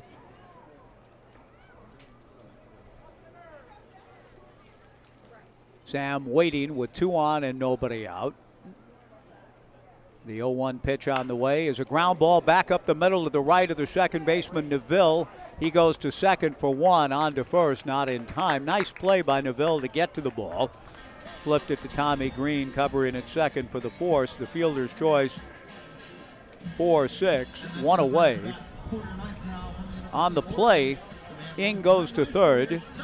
Sam Stem aboard at first, and Anson Arrows the hitter. Anson blasted a home run over the 14-foot fence in straightaway left in the first inning. And then he too picked up a 3rd run batted in, drawing a walk with a second RBI, pardon me, drawing a walk with the bases loaded in the first inning. 8-6 Knights. Anson with another RBI chance. There goes the runner, Sam Stem, and no throw. Sam goes in standing up. So another contribution on the stolen base made to Community Outreach Inc. from All Pro Property Services and Papay Material Handling. 1-0 to Arrows. Second and third, 1 out. Wyatt Hardy from the stretch. The right-hander kicks and comes to the plate. A ground ball to the right side. Neville charges, gloves on the play.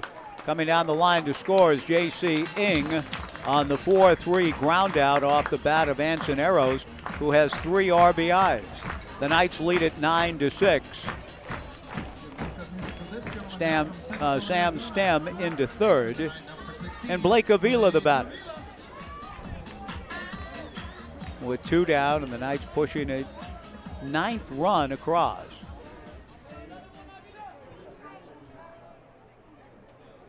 Good execution on the part of Anson arrows. Blake Avila swings and fouls the first pitch at the plate. No balls and 1 strike the count.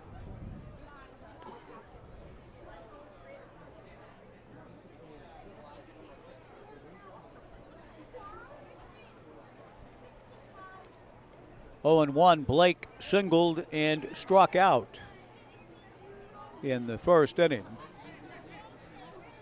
The Knights sending 14 men to the plate.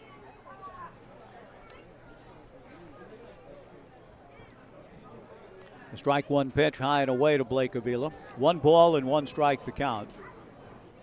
9-6 Knights in the bottom of the third in the rubber match. Wyatt Hardy delivers high, ball 2, 2-1. Sam Stem, the runner at third, with 2 down. Blake Avila out of the box for a moment and again is motioned back in by the home plate umpire Jim Courtney. The 2-1 pitch misses down and away, ball 3. 3-1 to Blake Avila. Ethan Hedges next.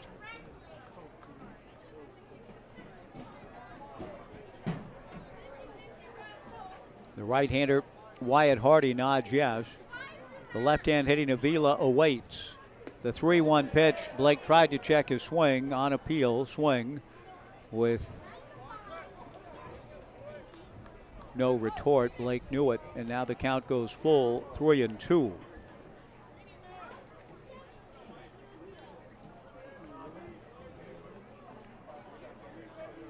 Sam Stem getting his lead from third. Hardy's 3-2 pitch taken, low and away, ball 4.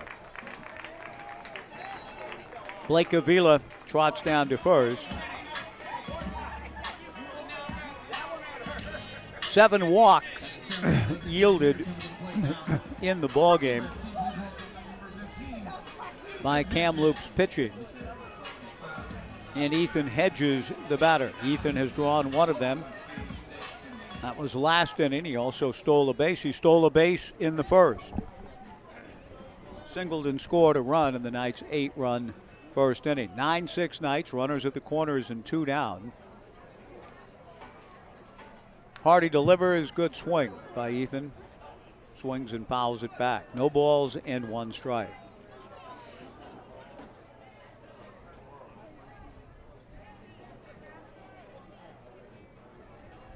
And I can see the movement too with the winds continuing to blow out. Just looking around the stands, fans are going to the next level with another layer of clothing. Hedges hits a fly ball to shallow right center field. That'll drop for a base hit. Sam Stem comes down the line to score, and to third base goes Blake Avila, and Ethan Hedges with an RBI single to right center field, and the Knights, in a reassuming command, push the lead to 10-6. And Ethan Hott will come to the plate. The Knights will welcome Mason Lee to the club tomorrow night. Mason made big contributions to the Knights' championship last year, their 6th consecutive West Coast League title.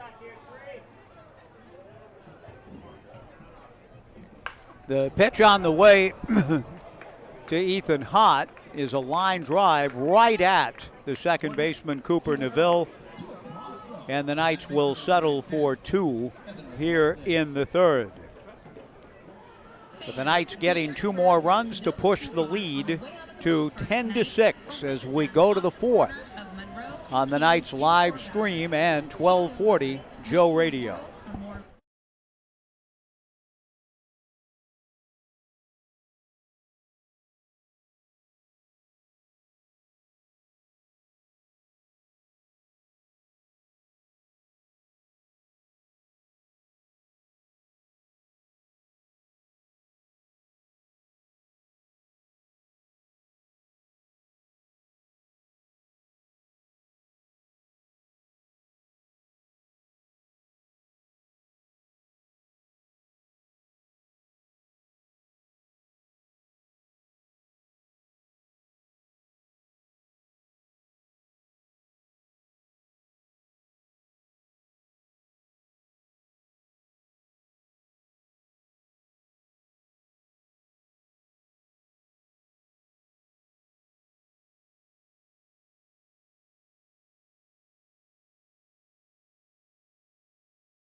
Through 3 innings at Goss Stadium at Coleman Field, the Knights 10 runs, 8 hits, and no errors. Kamloops 6 runs, 5 hits, and no errors. Ethan Collins working on the right-hand hitting Jared Sucro. The first pitch was in there for a strike to Jared. Ethan comes back and falls behind now, 2-1. Jared Sucro, Tyler Glowacki, and Jude Hall in the 4th for Kamloops. The 2-1 pitch misses for ball 3. Arrows has been charged with a pass ball tonight and has dropped the last 2 pitches. Now, the pitches were out of the zone, but I'm sure Anson not pleased with not receiving those pitches a bit more cleanly. And now Arrows is surprised that the 3-1 pitch is not called a strike. Low for ball 4. Jared Sucro draws a leadoff walk here in the top of the 4th inning. That'll bring Tyler Glowacki to the plate. Glowacki has flied to center and singled home a run. He singled home a run as part of the 6-run second for Kamloops. Collins comes set. The pitch on the way to Tyler. Sails high and away. Ball 1. 1-0.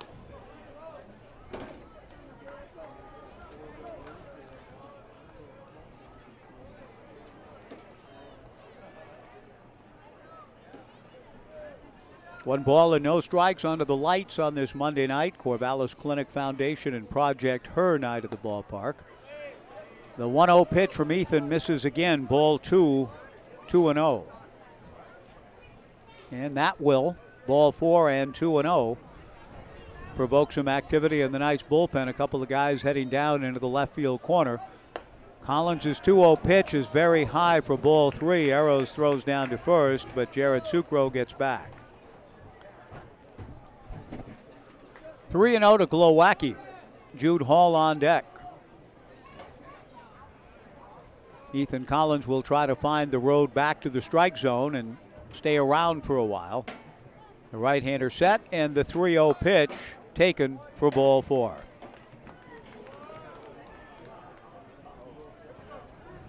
Back-to-back walks to lead off the inning after the Knights, and it's a good thing, too. They picked up 2 to push the lead back out to 4. Otherwise, there would be a much greater sense of nervousness and urgency. Enough even now that pitching coach Bo Kearns is on his way out to the mound. That's the 3rd walk issued by Ethan Collins. Jude Hall, the batter. Jude is grounded to first and singled home a run. Now, the young men were just dispatched moments ago, so Bo making a slow walk to the mound, designed to give whomever were sent down to begin to loosen up a chance to get ready. The home plate umpire will wander out and try to move matters along on a game that, as the score might indicate, I mean, it's 10-6, and we're only in the 4th. The Knights wearing their special jerseys and hats tonight. And again, those jerseys are being auctioned off online throughout the season in honor of Jennifer Beaumont, whom we lost last night after her courageous battle, outlasting by nearly 14 months the prognosis given to her when first diagnosed in March of 2020. Jude Hall takes the fastball from Ethan Collins. High and away, ball 1. 2 on, nobody out. 10-6 Knights, but things getting a little bit dicey with back-to-back walks and a 1-0 count now to Hall. Collins delivers a fastball for a strike, and the count 1-1 to Jude.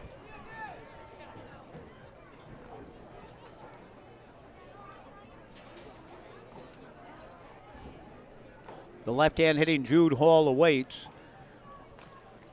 The 1-1 pitch from Collins, a ground ball to second. Yukimoto goes to call for one on to first, not in time. Good speed from Hall down the line, and the ball hit a little bit to the left of Tai Yukimoto. But the Knights get an important out. They keep the double play in order for the first baseman, Rob Villeneuve. Hall aboard on the fielder's choice 4-6. Villeneuve has been hit by a pitch and tripled home 2 runs.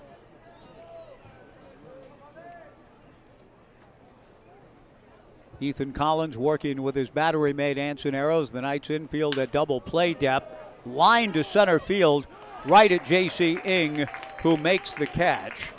Coming in to score from third is Jarrett Sucro, so the leadoff walk is cashed in on the line drive sac fly to center off the bat of Robin Villeneuve, who has 3 RBIs on his own tonight. The Knights 10 and Kamloops 7. And with 2 down, Joey Barron, the batter. Good contact for Villeneuve. Barron has flied to center and struck out. 10-7 Knights, top of the 4th inning.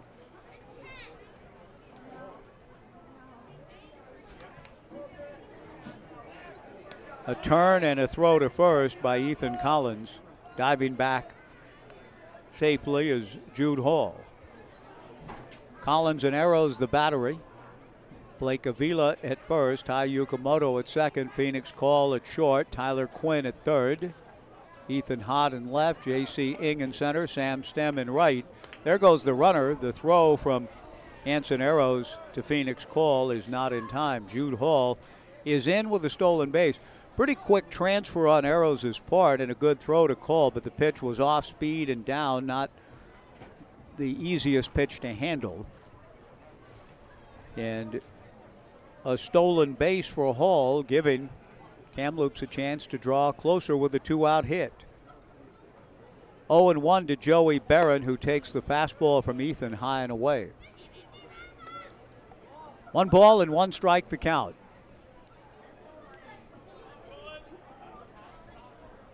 Tyler Bremner will get the start tomorrow night for the Corvallis Knights in Game 1 of the series with the Springfield Drifters. Off speed and low from Ethan Collins. Ball 2, 2-1.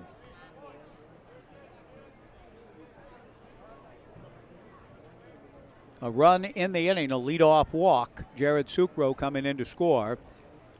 And now Joey Barron, again, trying to keep Kamloops very much in this one in the 4th. The Knights led it 8-0. It's now 10-7. And the 2-1 fastball to Barron is high and away. Ball 3, 3-1.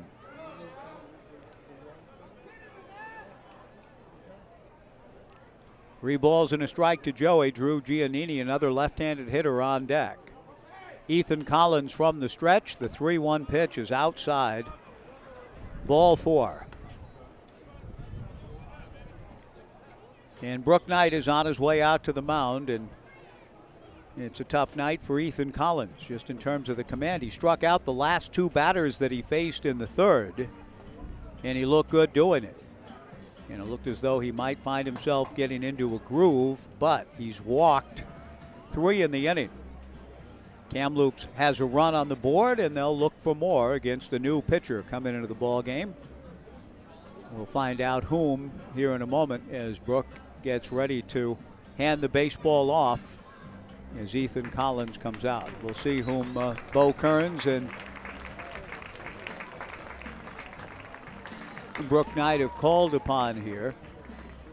It's going to be Frank Camarillo to get the baseball when action resumes.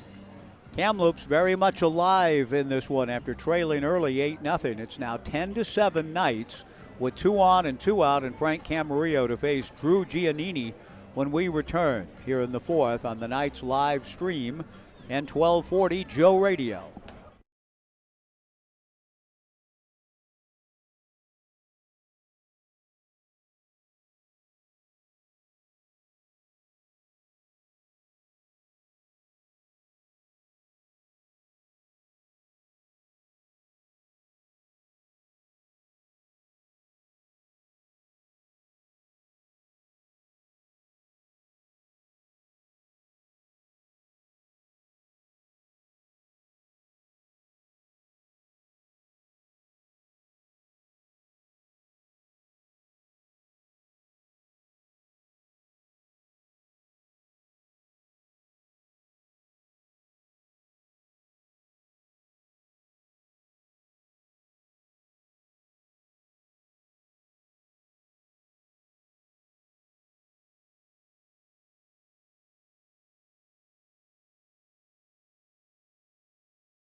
Frank Camarillo is the new pitcher for the Corvallis Knights in the top of the 4th inning. The Knights leading Kamloops 10-7.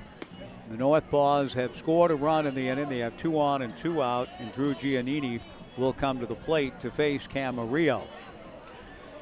Cooling off again. We're not quite in the heart of river time yet in the Mid-Valley. I have floated the river twice this summer in those mid-80 degree days with the water very chilly. I saw an article in the New York Times about Kern River and the warnings out at Kern River in California. The water's so cold and swift.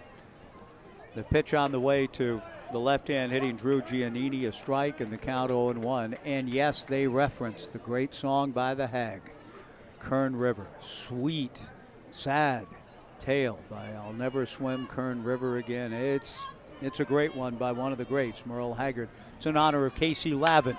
Pitch on the way, a one-hopper at second baseman Tai Yukamoto, who spears it and throws out Drew Giannini. Good contact for Drew, but a nice job by Yukamoto to take care of Giannini, and the inning is over. Kamloops does get a run in the inning. They leave 2, and at the end of 3.5, the Knights 10 and Kamloops 7 on the Knights live stream and 1240 Joe Radio.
Bottom of the 4th inning, Liam Reynolds is the new pitcher for Kamloops. It's over in Omaha, and LSU has won its 7th national championship. They defeated Florida 18-4.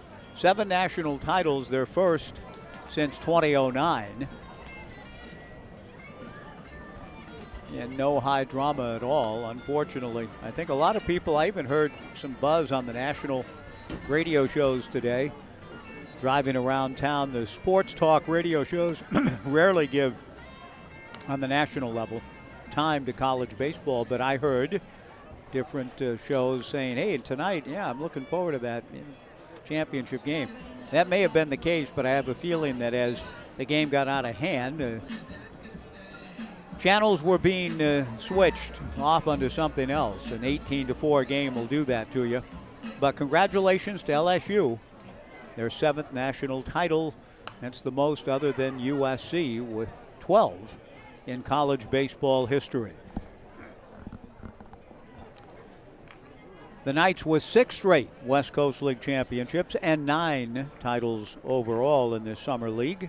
Leading 10-7, Phoenix Call fouling the first pitch back from Liam Reynolds. The 0-1 pitch taken for a strike. Liam 6'1", 195. From Trumansburg, New York, and Niagara University. 0-2 the count. Phoenix takes in the turf and to the backstop. 1-2 to Call in his Knights debut in the starting lineup. Drew a bases-loaded walk for an RBI and scored a run himself in the Knights' 8-run first, fly to center in his last at-bat. He takes the 1-2 pitch again in the turf. 2-2 the count. Liam Reynolds and Jared Sucro, the battery for Kamloops. Rob Villeneuve at first, Cooper Neville at second, Tommy Green at short, Drew Giannini at third, Landon Clark in left, Jude Hall in center, Tyler Glowacki in right. Reynolds' 2-2 pitch hit off the end of the bat, foul towards Coach Nags. Nags has got that underhanded toss down for the third time tonight. He receives and underhands back to the opposing pitcher, in this case now Liam Reynolds. Tough outing for Matt Romero, couldn't get out of the first. Wyatt Hardy, now Liam. A chopper wide of third. Giannini can't get a clean handle. I'm not sure he was going to get call anyway. He bobbles the ball and call is aboard.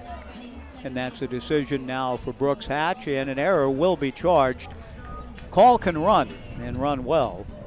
It was going to be close, but Brooks Hatch giving an error to the third baseman Giannini, who ranged to his left and had to charge, and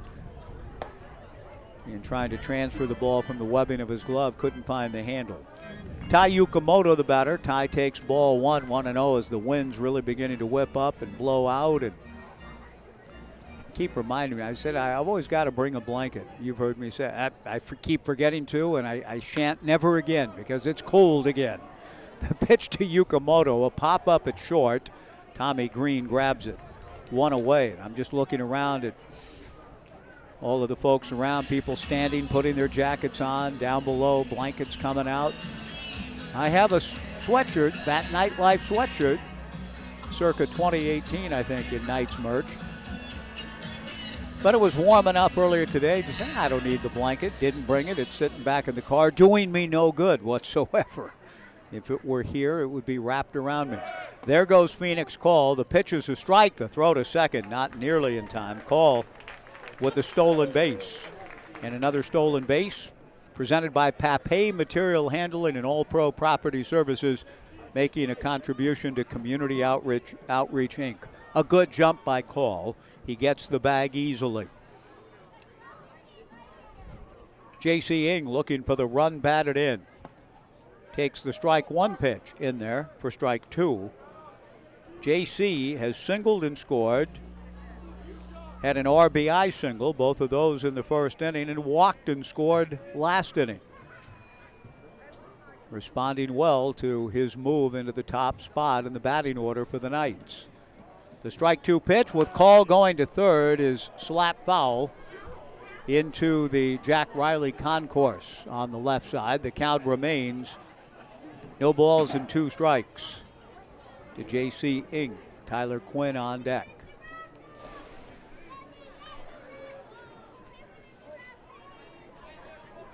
Liam Reynolds, bent at the waist, getting the sign from Sucro. The right-hander out of Niagara delivers. The strike two pitch, a comebacker. Speared by Reynolds, turns and overhands to first for the out. Holding at second base on the play was Phoenix Call.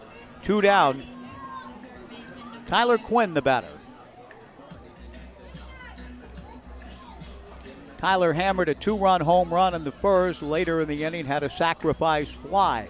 Hit by a pitch in the third. Here in the fourth, with the Knights leading 10-7.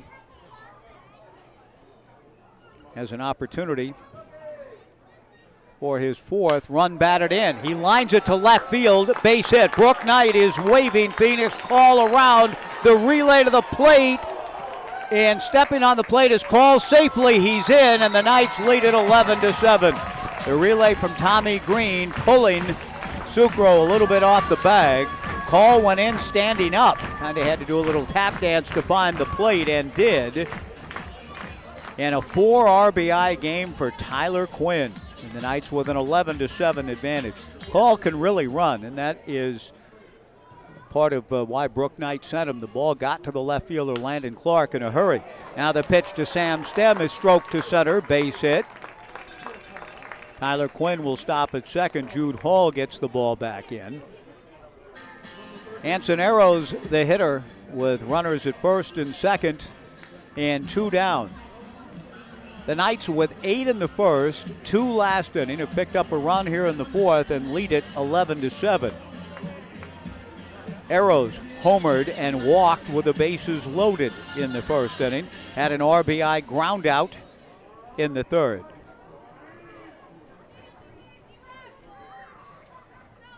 The pitch on the way is swung on and missed by Anson. No balls and a strike.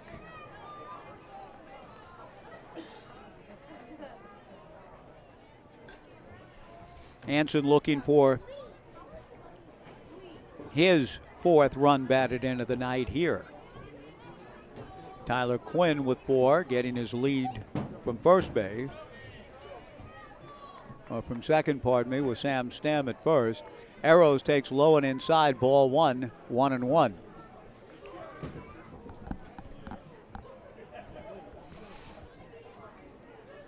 $11 runs and 10 hits for the Knights. Arrows, the switch hitting catcher, takes in the turf, and the ball glances away 90 feet on the wild pitch.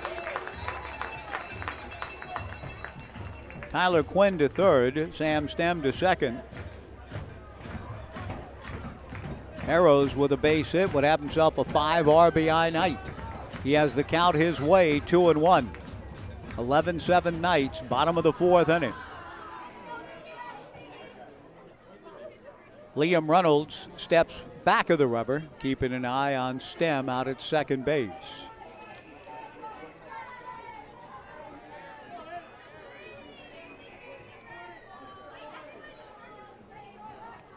The 2-1 pitch, good fastball on the inside corner, strike 2 from Liam. 2 balls and 2 strikes.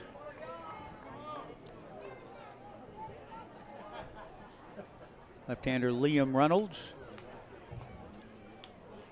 from a town I'd never heard of until I saw him on this roster. Trumansburg in New York. Delivers, fastball fouled away by Anson. He's still up there, 2 balls and 2 strikes with 2 on and 2 out. A run in the inning, and the Knights looking to add to their 11-7 advantage in this rubber match on a breezy, cooling Monday night here at Goss Stadium at Coleman Field. Reynolds to the plate, swung on and missed. The pitch was in the turf. Sucro throws high and slow to first, but does get his man. Kind of a changeup to first, and Arrows, to his credit, was running hard all the way down the line, but does strike out 2-3. The Knights leave 2 and the inning is over. They get a unearned run on 2 hits, an error, and 2 left. At the end of 4, the Knights 11 and Kamloops 7 on the Knights live stream in 1240 Joe Radio.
Cooper Neville.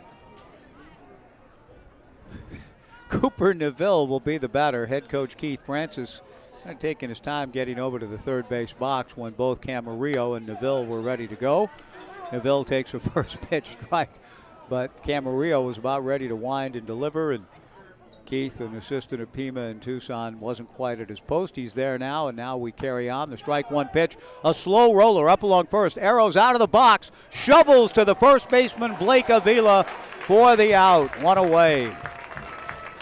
Good play by Anson Arrows. He underhanded the ball to Avila just in time. And well done on Anson's part, pouncing on that swinging bunt, the dribbler up along first. One away. A ground ball now off the bat of Tommy Green to his opposite number. Phoenix Call fires the ball over the mitt of Blake Avila. There was a lot on that throw, and an error probably will be charged to Call, and it will be, but I'm a little surprised that Avila didn't catch it. Now, it's E6. Call fired a blazing fastball over there. He probably didn't need to throw it quite that hard, but it's a good-looking arm. I think Avila was a little bit surprised by the velo on the throw coming from the shortstop. Landon Clark, the batter. The first pitch to Landon misses outside, ball one, but it certainly should be 2 outs and nobody on here in the fifth, with the Knights leading 11-7. The pitch on the way misses for ball two. You don't want to see this thing go south in any way when it should be 2 outs and nobody on. Out of the stretch works Frank Camarillo. The pitch on the way, good breaking ball for a strike. Now the scoreboard shows 1-2. I hope that's correct. Nope, it's 2-1. I agree with the scoreboard operator. The pitch was a strike, and the scoreboard operator was saying, oh yeah, that's a strike. But the umpire called it the other way. So the count is 2-1, not 1-2. A throw to first base, and Tommy Green back to the bag. Green doubled home a run earlier.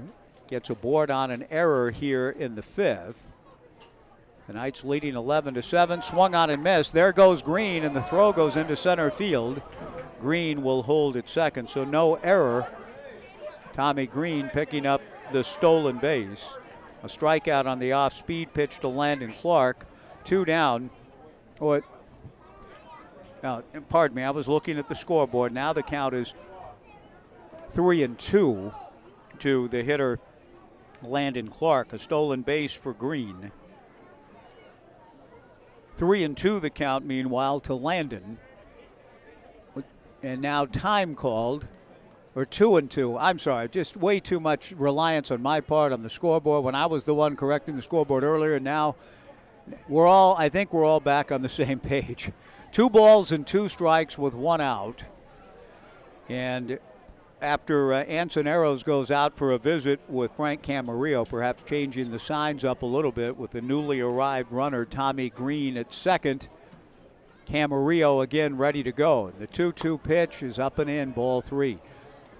Disappointing inning. It should be 2 outs, nobody on, and a chance for a breather, a breezy 1-2-3 frame. But instead, Kamloops, which has been showing some real mettle in this series, trying to get themselves back in, and it's ball 4. So here we go. 2 on and nobody out. That'll bring Tyler Glowacki to the plate.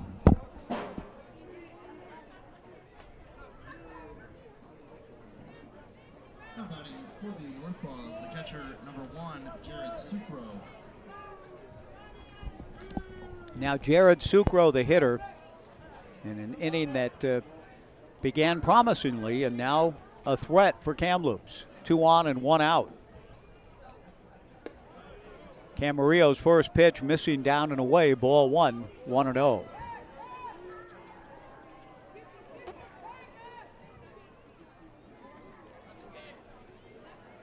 Tommy Green at second, Jared Sucro at first. The 1-0 pitch on the way, low. Ball 2, 2-0. Jared Sucro drew a walk in his last at-bat. In fact, led off last inning with a walk. Tries to check his swing on a 2-0 pitch. Not the sort of hack you want on a hitter's count, but he went around in the count 2-1. It appears as though the Knights will get some activity going now back of Camarillo as some folks heading down to the pen. The 2-1 pitch is high, ball 3, 3-1 to Sucro. Camarillo is a pitch away from loading the bases. Tyler Glowacki on deck. 3 balls and a strike to Jared Sucro. Tommy Green at second. Landon Clark at first. The 3-1 pitch is in there for a strike, and the count goes full to 3-2. 11-7 Knights, top of the 5th inning.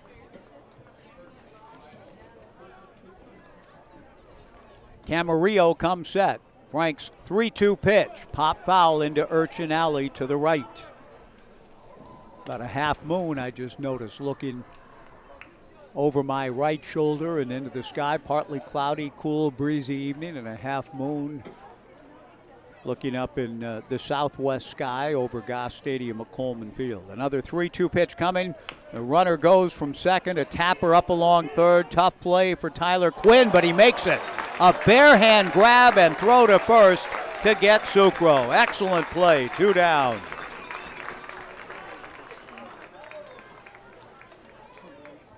Tremendous job by Tyler Quinn. That saves the bases being loaded with 1 out. On the play, Tommy Green goes to third and Landon Clark into second base. Tyler Glowacki, the batter, has flied to center, singled home a run, and walked. Camarillo delivers. Fastball on the inside corner for a strike. 0-1 the count. Anything that would score here would be unearned, but Camarillo just trying to keep the Knights in pretty good command of this one, getting a third out, and he's a strike away from it now. The strike 1 pitch to Glowacki hit foul to the left and out of play. No balls and 2 strikes. Runners at second and third, and 2 down. An excellent play by Quinn. Green at third, Clark at second, Frank Camarillo from the stretch. The strike 2 pitch on the way, fastball up and in to Tyler Glowacki. 1-2 the count. Jude Hall on deck. 11 runs, 10 hits, and an error for the Knights. 7 runs, 5 hits, an error for Kamloops. Camarillo shaking off Ansoneros. Now the right-hander from the University of California, Santa Barbara, ready, delivers. Fastball fouled back. And the count remains. Thank you very much, Taylor. 1 ball and 2 strikes. Bringing me up from Martha down below, a hot dog, and I'm using the wrapper to warm the hands more than anything else. Summer in the beautiful Pacific Northwest. The 1-2 breaking ball high, ball 2. I've lived now in the Beaver State since 1973. I should know better than to leave a blanket and even another hoodie at home. 2 balls, 2 strikes, 2 on, 2 out. The Knights leading 11-7. Frank Camarillo from the stretch, the right-hander to the plate, breaking ball foul back. Good battle by Glowacki to keep the at-bat alive. 2 balls and 2 strikes to Tyler.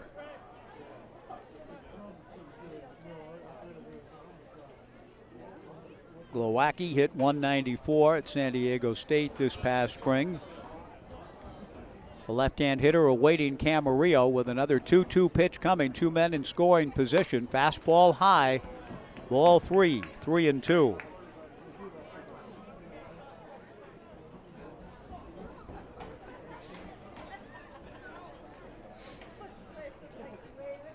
First base is open. Jude Hall is on deck. There are guys throwing back of Camarillo.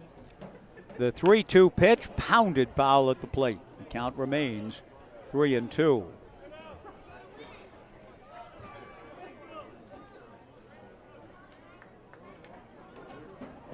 The Knights have hit 2 batters in the ballgame. They've issued 5 walks. They lead it 11-7 in the top of the 5th inning. Frank Camarillo following Morgan Codron and Ethan Collins. The right-hander again set. Green from third, Clark from second. The 3-2 fastball Just missed for ball 4.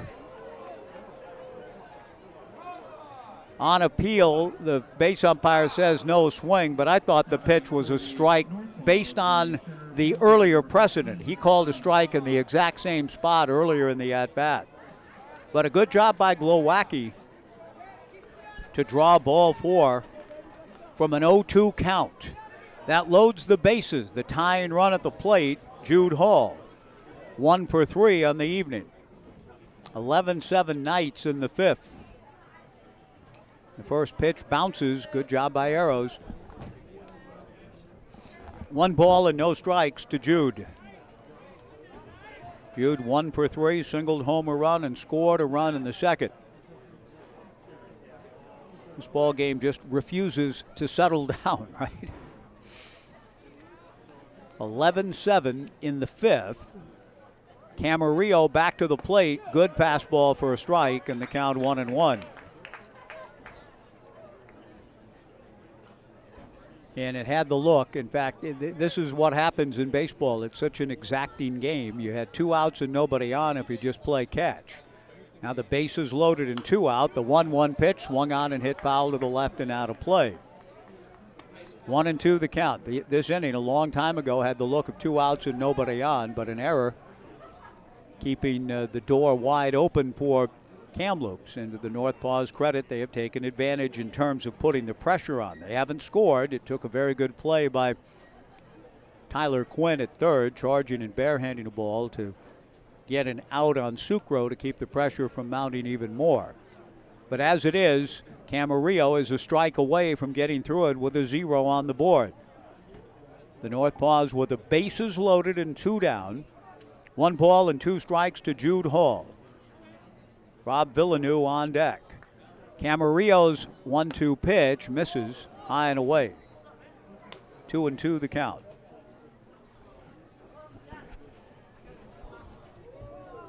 Tommy Green from third, Landon Clark from second, Tyler Glowacki from first. Camarillo from the stretch and misses up and away. Ball 3, 3-2.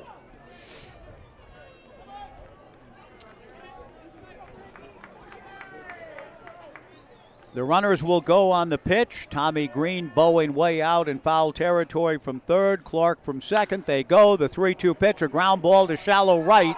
Yukamoto bobbles, picks it up, and throws to first. Not in time. A throw back to second, and the Knights do get the runner, Tyler Glowacki, at second to retire the side. Glowacki took too big of a turn and gets thrown out. Landon Clark gets thrown out at second base. But the Knights make another error, 2 in the inning, allowing a run to score. But it certainly could have been much worse. A base running mistake on the part of Landon Clark enables the Knights to survive with just 1 run on the board, but it is indeed an unearned run. Jude Hall aboard on the error, no RBI. 2 errors in the inning. A run does score with Tommy Green coming down the line. But Landon Clark thrown out at second. However, a run in, and at the end of 4.5, the Knights 11 and Kamloops 8 on the Knights live stream and 1240 Joe Radio.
Bottom of the fifth inning, a big swing by Blake Avila, and he dribbles one up along third, charged by Drew Giannini, bare hands and throws to first, not in time. Blake Avila getting the little number up along third for a leadoff single for the Knights, their 11th hit. They lead it 11-8. The batter is Ethan Hedges, and Ethan takes a look at a first pitch strike. 0-1 the count.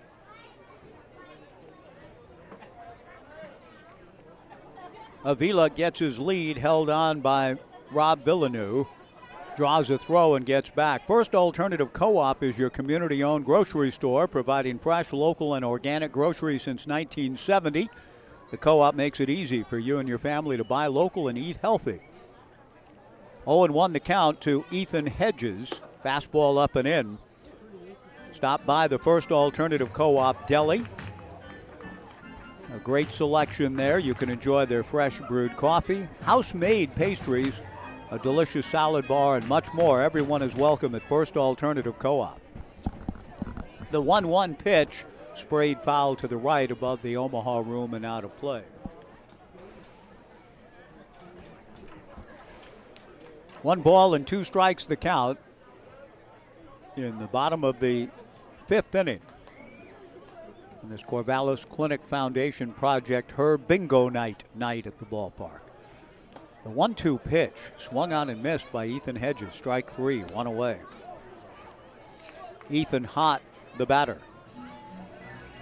Nice job by the right-hander Liam Reynolds after giving up the infield single. Strikes out Hedges, who previously had singled and scored, walked, and driven in a run with a base hit.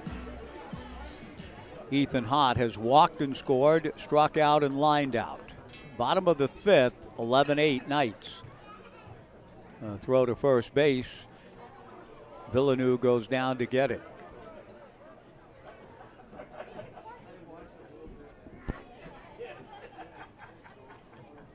From the stretch, the right-hander Liam Reynolds kicks and comes to the plate. Fastball strike to Ethan Hott. 0-1 the count.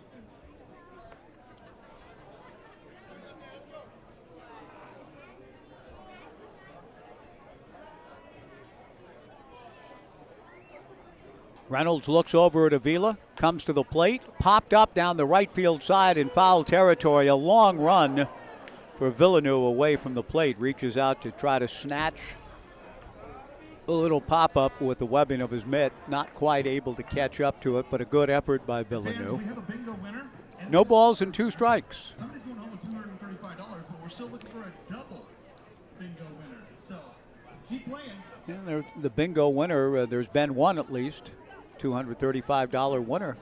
Big night, bingo night here at Goss Stadium at Coleman Field. Presented by the Corvallis Clinic Foundation and Project Her. Another throw by Liam Reynolds over to first. And another nice job by Villeneuve to dig it. No balls and 2 strikes to Ethan Hott. Phoenix call on deck. Liam to the plate. Swung on and fouled at the plate.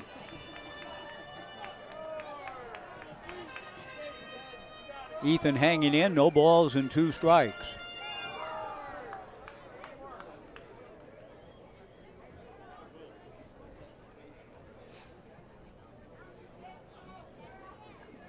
The right-hander Liam Reynolds ready, comes to the plate, hit high in the air to left center field and deep. Back goes Landon Clark, still going back at the warning track, reaches up to make the catch, bangs into the fence and turns around and throws back into the infield. Good play by Landon Clark on a well-hit drive by Ethan Hott to the alley in left center. 2 down, and Phoenix call will be the batter. Phoenix RBI when he drew a bases-loaded walk in the first. Aboard on an error, scored a run and stole a base in the 4th. Waves at the first pitch from Liam Reynolds and doesn't get it. 0-1 the count. Blake Avila, an infield single to lead off the inning. He's at first now with 2 down. 0-1 to call. Reynolds to the plate. Phoenix takes down and away. 1-1 the count.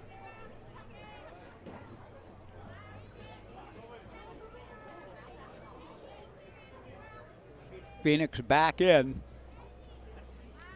There goes Avila. The pitch is swung on and missed. The throw to second goes into center field, and Avila will get up and go to third. And is interference going to be called again? Yes. Phoenix call is called for interference and is out, and the inning is over for falling in front of Jared Sucro. That's the second time tonight a Knights hitter has been called. And instead of a runner at third and 2 outs for Phoenix, call is called out for interference on the attempt by Jared Sucro to receive and throw and try to get Blake Avila. That's 2 times tonight, and Brooke Knight has been displeased both times. We go to the 6th, the Knights 11 and Kamloops 8 on the Knights live stream and 1240 Joe Radio.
Right-hander Sam Sturr, who helped the Knights win the championship in the summer of 2021,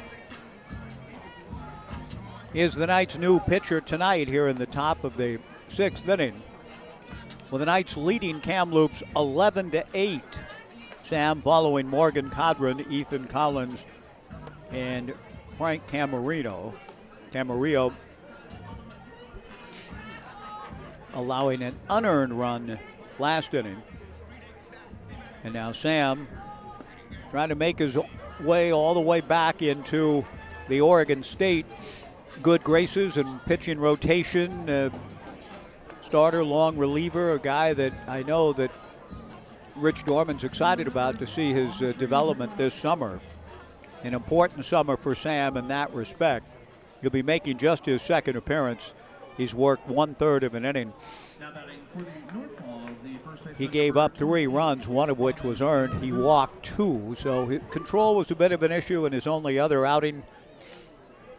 Sam will try to fill up the zone here now. Not something the Knights have done especially well tonight, with 6 walks and 2 hit batters. They lead at 11-8, and he pitches to contact on his first offering. Villeneuve hits a foul ball down the right field line, down towards Casey corner. Sam Stem loses his cap in pursuit of that foul ball. And with that wind blowing out and across from right to left center, Sam is wise to not give up. He stayed with it. The ball was pushed in what appeared to be heading towards Casey corner, back actually onto the field of play. The strike one pitch to Rob Villeneuve. That's hit foul off first. This will carry back and out of play off the top of the Omaha room.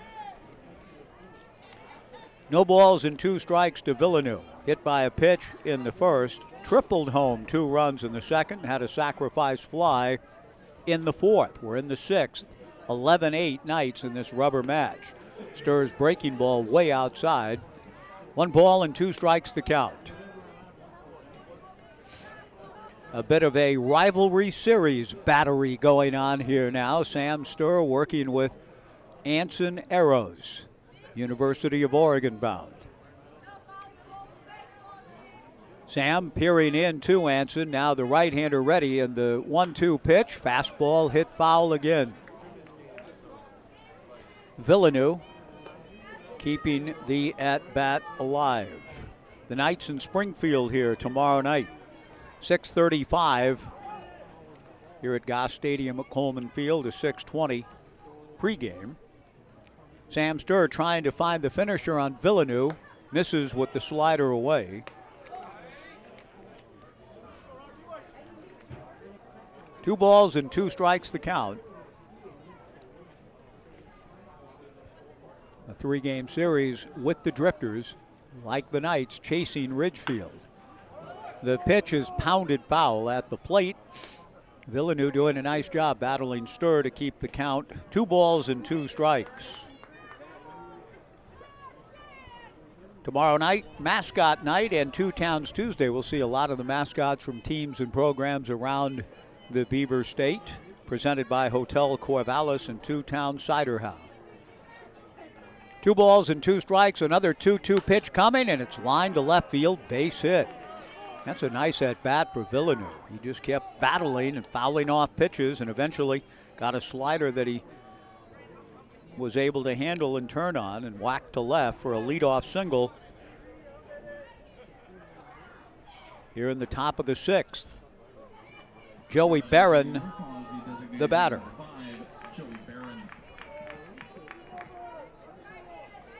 Joey has flied to center, struck out, and walked.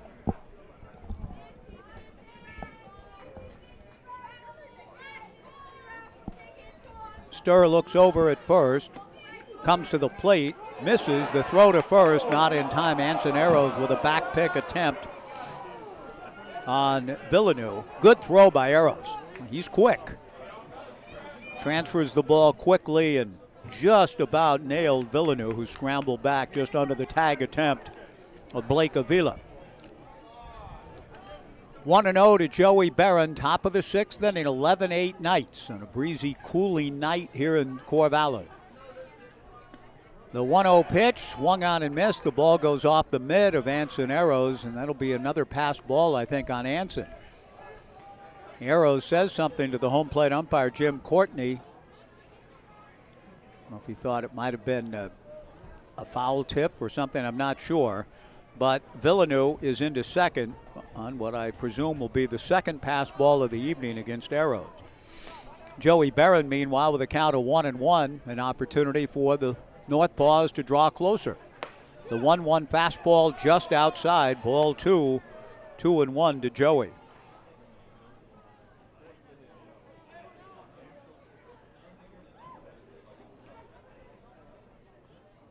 The Knights scoring 8 in the first inning, but the game has really settled into a nip and tuck affair since. Fastball, a big rip, and a miss by Barron to even the count at 2-2. The Knights with 8, Kamloops with then 6 in the second. The Knights with 2 in the third and 1 in the fourth. Kamloops has stayed very much alive with singletons in the 4th and 5th inning, and a chance for another one here in the 6th. The 2-2 pitch on the way to Barron. High and away, and that pops in and out of the mid of Anson Arrows for ball 3, 3-2. Anson has had a number of balls pop in and out of his mitt tonight. 2 pass balls and less than clean catches on his part. 3-2 the count. The right-hander ready, and the 3-2 pitch is high and away for ball 4. So Kamloops, to its great credit tonight, has been keeping pressure on the Knights all evening long. From being down 8-0 in the first, they just shrugged that off and scored 6 of their own, and they keep putting the pressure on. Now they have 2 on and nobody out. Drew Giannini is the tying run at the plate here in the top of the 6th. Drew is singled to left, grounded to first, and a nice play by Tai Yukamoto for an out in the 4th. 2 on, nobody out. Fastball, a strike to Giannini. 0-1 the count. If you find that your home, office, or investment property is dirty, dingy, or worn, we encourage you to call family-owned All Pro Property Services. They've helped thousands get the best out of their properties.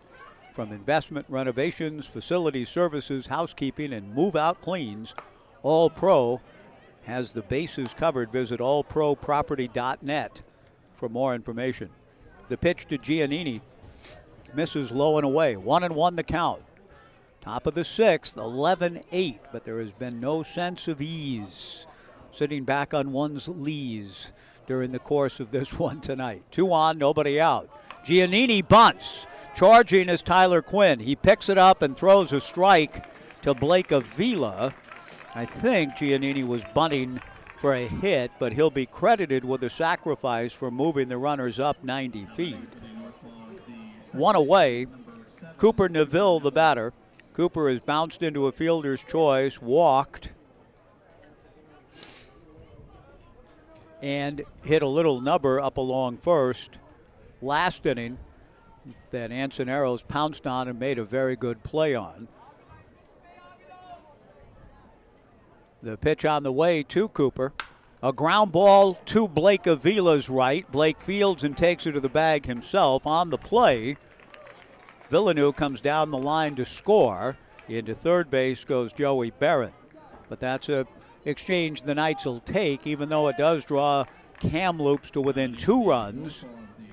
For the second time tonight, they've pulled within 2 after trailing by 8. It's now the Knights 11 and Kamloops 9. The second out of the inning, that's the key. Joey Barron advances to third. Villeneuve scoring, and now Tommy Green, the hitter. First pitch is low, good block by Arrows. 1 ball and no strikes to Tommy Green, who has doubled home a run, struck out, and aboard on an error last inning and scored an unearned run. Barron at third, 2 down, 11-9 Knights in the 6th. Stir back to the plate. 1-0 pitch, a strike, and the count 1-1. Villeneuve did the nice job this inning, just kept the at-bat alive. Sweetheart of a girl selling bingo cards, walking through the stands on her brother's shoulders. It's a nice image. I haven't seen that often here through the years. The 1-1 pitch in there for a strike, and the count 1-2. I've seen a lot of styles of selling the bingo cards and the 50-50 raffle tickets and so on, but it looks like a youngster on top of her big brother's shoulders. Sweet image here at Gosh. The 1-2 pitch on the way from Sturr. Breaking ball taken. Strike 3 called, and the inning is over.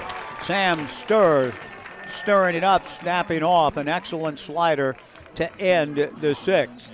Kamloops does get a run on a hit, no errors, and 1 left. And at the end of 5.5, the Knights 11 and Kamloops 9 on the Knights live stream and 1240 Joe Radio.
Bottom of the 6th inning. The Knights leading 11-9. First ball swinging. The left-hand hitting Tai Yukamoto hits a ground ball to Cooper Neville, who picks it up and throws out Tai.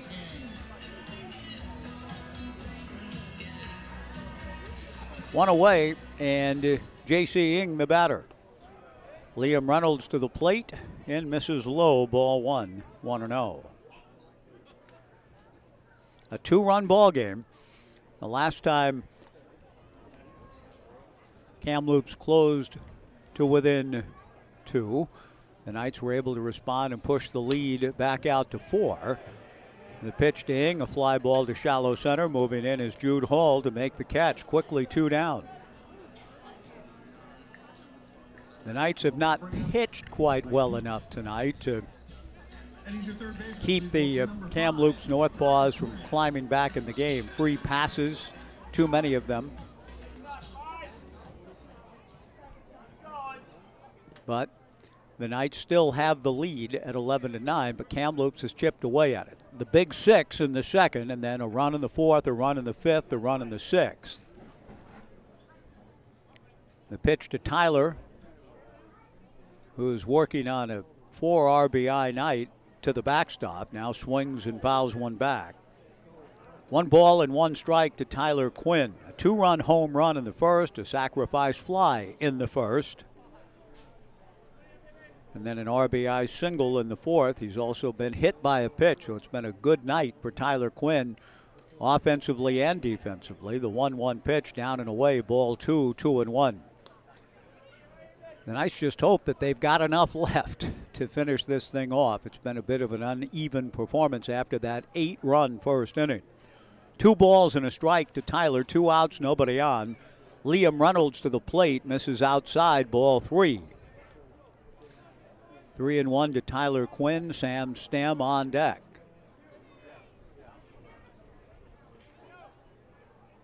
Reynolds ready, the right-hander to the plate, and misses. Down and away, ball 4, and that's good news for the Knights in that Quinn can run. And that gives the Knights an opportunity with 2 down to try to get another run and keep the Kamloops NorthPaws, who've been steadily putting pressure on the Knights all evening long, at bay. Tyler getting his lead. The first pitch is a fastball up and away to Stem. 1-0 the count. Quinn is 7 for 8 in stolen bases. Bottom of the 6th inning, a 2-out walk. We'll see if the Knights can generate something out of that. Tyler held on by Rob Villeneuve. 1-0 the count to Stem. The pitch to Sam pops in and out of the mid of the catcher Sucro, and it was kind of a late decision, but Quinn was still going, and he will be credited with the stolen base. He's now 8 of 9 on the season. He's in scoring position for Stem, who has flied to left, walked, bounced into a forced play, and singled to center. 11-9 Knights, bottom of the 6th inning. The 2-0 pitch to Sam on the outside corner for a strike. The count 2-1. The Knights in the Springfield Drifters tomorrow night at 6:35 in Springfield. On Wednesday night at 6:35. Back here against Springfield on Thursday, and then Cowlitz in town for 3. A line drive to left field, base hit. Tyler Quinn rounding third. Landon Clark's throw to the plate at the plate, and he's out at the plate, and the inning is over. Brooke Knight has been upset all night long, and that didn't make him any happier. Landon Clark's throw coming all the way through on a hop to Jared Sucro. Brooke Knight felt as though his runner Quinn got under the tag, and I think too that he believes that perhaps the catcher Sucro was not giving Quinn the plate, and that Sucro should be called out for interference. That's a obstruction. That's a call Brooke has seen go twice against his own club, swinging at pitches and the batter being called out for interference. And now here, I think he wanted obstruction called on the catcher Sucro for not giving Quinn a better path to the plate. been a rough night for the Knights when it comes to calls. They don't want it in the end to be a rough night altogether. They had a chance to add to the lead and didn't on a good play by Landon Clark to Sucro to retire the side. We go to the 7th. The Knights 11, Kamloops 9 on the Knights live stream and 1240 Joe Radio.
Through 6 innings at Goss Stadium at Coleman Field, the Knights 11 runs, 12 hits, and 2 errors. Kamloops 9 runs, 6 hits, and 1 error.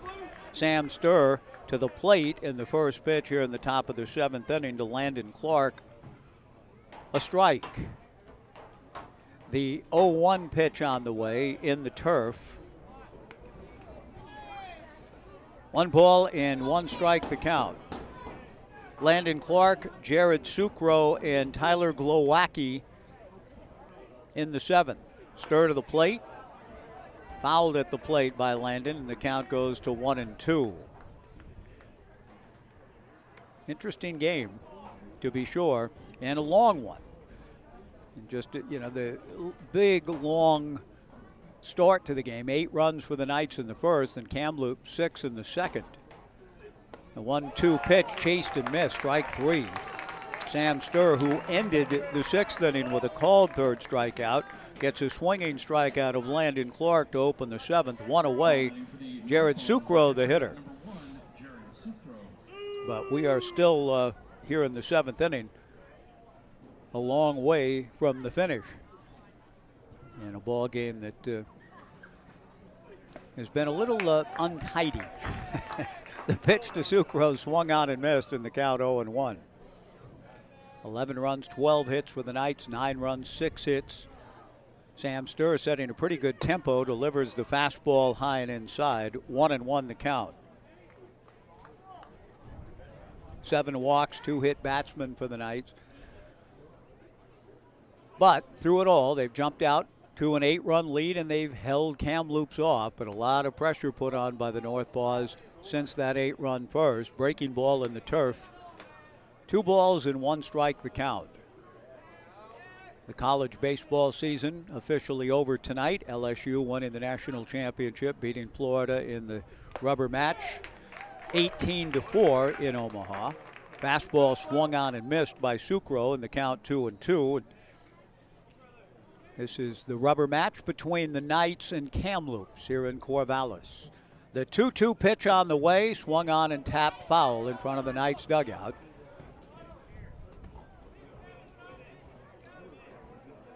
The count remains 2 balls and 2 strikes. It can't be that cold. There's a youngster walking through in her bare feet up the metal bleachers here at Goss. 2-2 pitch is swung on and missed. Sam Sturr starting to heat it up a little bit. 3 straight strikeouts. Another good breaking ball. Swung on and missed. A good catch, too, by Arrows. 2 down.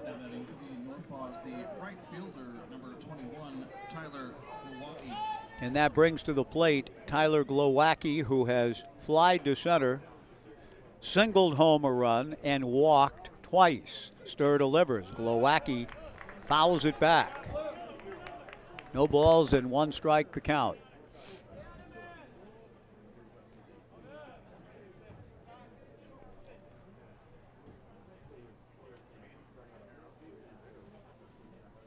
The strike 1 pitch on the way. Breaking ball from Sturr just missed, and the count 1-1. Back-to-back strikeouts in the inning for Sam. And 3 straight overall. 1-1 to Glowacki. Sturr to the plate. Breaking ball pulled foul atop his own dugout on the first base side, and the count 1-2. Winds picking up, blowing out towards left center field. They gust occasionally to 15. They've been generally 11, but they're picking up again now, and more folks go into their blankets and hoodies. The 1-2 pitch on the way. Fastball slap foul off to the left and out of play. The count remains 1 ball and 2 strikes with 2 outs and nobody on in the 7th. Oregon State defensive line coach Lengi Suinoa walking through the Jack Riley concourse. Sturr trying to achieve something that hasn't happened tonight, namely retire the NorthPaws in order. Breaking ball, a 2-hopper to second baseman Tai Yukamoto, and mission accomplished. A 1-2-3 inning. Good job by Sturr. He's retired 6 straight, in fact, and we go to the bottom of the 7th. The Knights 11, Kamloops 9 on the Knights live stream and 1240 Joe Radio.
Bottom of the 7th inning. I've got to get back to my original. Had it up there yesterday. Let's take a look again here now. I believe it's David John, the new pitcher, the pronunciation. It looks like Gian, but I believe pronounced John. My apologies if it's something else. I went over it with Coach Bautista. It could be Jan. I will try to get some clarification on that as we go here in the bottom of the 7th. But the new pitcher, David Jan, loosening up with his battery mate, Jared Sucro, as we go to the bottom of the 7th. And the Knights leading 11-9. Emma Nichols with a beautiful rendition of Amazing Grace on behalf of Jen Beaumont, whom we have been honoring and celebrating her life here this past week. Tonight is Corvallis Clinic Foundation Project Her Night. Jen just an amazing person. And a big part of the Corvallis Knights for a long time. Lost her long battle with lung cancer last night. And our condolences to her husband, Aaron, and she was working right up to the end. You would see her the last couple of summers walking through the stadium using an oxygen mask and a walker, and yet would be always doing so with a smile on her face. Just a sweet and great spirit. And Amazing Grace was sung by the crowd here tonight in between innings as we go to the bottom of the seventh. Ansoneros tries to bunt his way aboard. David Yan fields and throws to first. One away, one pitch, one out. Blake Avila, the batter. 11-9 Knights in the bottom of the seventh inning. Blake has singled to center, struck out, walked, and had a base hit. Swinging bunt up along third. The Knights with 12 hits on the evening. Yan to the plate, fastball away. And that runs the count to 2 balls and no strikes to Blake Avila. Ethan Hedges on deck. The 2-0 pitch. There goes the bat flying into the stands. I don't think I've seen that in a Knights game ever. Above the netting into the stands on a swing and a miss. And I'm looking down. I think everybody's okay. The fan who was closest to it puts her thumb up in the air as if to say, I'm all right. And there's a lot of nervous sort of smiles and laughter all around. Everybody's okay, thank heaven. That bat going up into the stands. I remember being at an Angels game in 1970. First year of the first alternative co-op, by the way. But in 1970, Jarvis Tatum threw a bat at Anaheim Stadium right behind the Angels dugout on the third base side, and it hit a person just a few feet from me. Bloodied that fan's eye. It was a scary moment. The pitch on the way to Avila rolled foul outside of third. 2-2 the count. And I remember it vividly. I mean, that's not something you'll soon forget. I hadn't quite turned 12 at that point, but I remember Jim Fagosi himself looking at me directly. We were like in the first row that night for some reason. The pitch to Avila, swung on and missed, strike 3, 2 down. Those sorts of tickets didn't happen that often. Somehow that night we were. Now remember, the Angel shortstop, Jim Fagosi, coming out of the dugout. Everybody came out of the dugout to look to see what was going on. And I remember being grateful for eye contact with Jimmy Fagosi, one of my favorite players as a kid. The pitch to Ethan Hedges in there for a strike, and the count 0-1. But it was scary, and seeing that bat go into the stands, I've been to a lot of games here over the years. I don't think I've ever seen that happen. At a Beaver game either in the spring. The strike 1 pitch is in there for strike 2. 0-2 the count to Ethan Hedges. 2 down, nobody on. David Yan doing a nice job coming out of the pen. The righty to the plate, breaking ball away, and the count 1-2. Very much alive are these Kamloops NorthPaws, and Yan comes over the top. Fastball got him swinging. Good looking stuff from David. The Knights go in order, and the game changing complexion a little bit in that we have back-to-back 1, 2, 3 innings. That's a first tonight as well. We go to the 8th before a crowd of 1,291 on this Corvallis Clinic Foundation Project Her Night. The Knights 11 and Kamloops 9 on the Knights live stream and 1240 Joe Radio.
Sam Sturr ready to go. The right-hander's fastball misses high and away. Ball 1 to Jude Hall. Top of the 8th inning, 11-9 Knights, 1,291.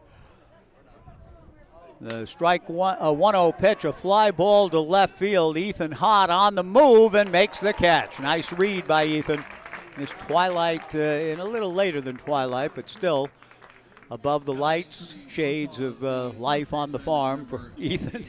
Able to come in and make the catch, getting the good read. And that's the whole thing. The initial read keys all of those types of plays, and Ethan got a good one to get Hall. Rob Villeneuve, the batter. 1 out, nobody on. 7 straight retired by Sam Sturr. Sam to the plate. Good breaking ball. Swung on and missed. 0-1 the count. 11-9 Knights, top of the 8th inning. A game that defied casualness, up 8-0. It didn't go that way. It's been a tight affair since. Another breaking ball. Villeneuve lays off. 1-1 the count. Rob has been hit by a pitch, tripled home 2, had a sacrifice fly, and singled to left. A good night for the Kamloops first baseman. 1 ball and 1 strike to Villeneuve. Sam Sturr comes back to the plate with a 1-1 fastball. Swung on and missed, and the count 1-2. A very encouraging outing for Sam Sturr. Settling things down on the bump. Has retired 7 straight. And trying to get Villeneuve, who was a tough out earlier. He swings and sprays 1 foul down the right field line and out of play. 1 ball and 2 strikes to count. In fact, in the 6th inning, he battled Sturr and eventually got a base hit. Ended up scoring the last run of this ball game for Kamloops in the 6th. But Sam has really toughened up since. He's trying to stay that way as he delivers a 1-2 pitch. Bounces it up there. Good block by Arrows. Ball 2, 2-2. Springfield here tomorrow night. A quick trip down the road Wednesday to Springfield. The Drifters back here on Thursday. Then Cowlitz in town this weekend. The 2-2 pitch on the way from Sam. Fastball swung on and missed. Strike 3. 2 down.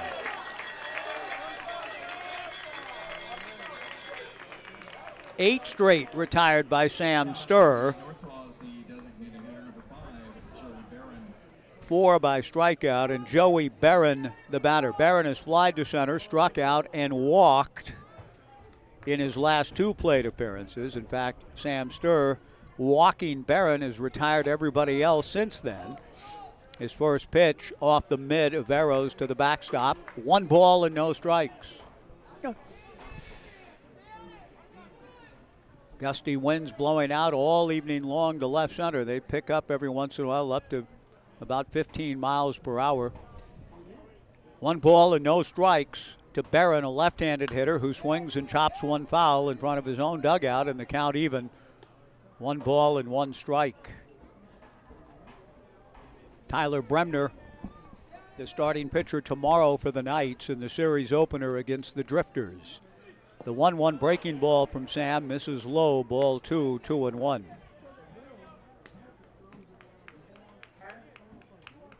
Sam Sturr working the first base side of the slab. Drops the arms, kicks the leg, comes to the plate. Swung on and fouled at the plate. A big rip by Joey Barron. And the count is even. 2 balls and 2 strikes with 2 outs. Bases empty. The Knights leading 11-9 in the top of the 8th inning. Sturr trying to get another 1-2-3 frame, looking to retire his 9th straight Northpaw. The right-hander to the plate. The 2-2 pitch is fouled at the plate. A good job by Barron to get a piece of it to stay alive. 2-2 the count.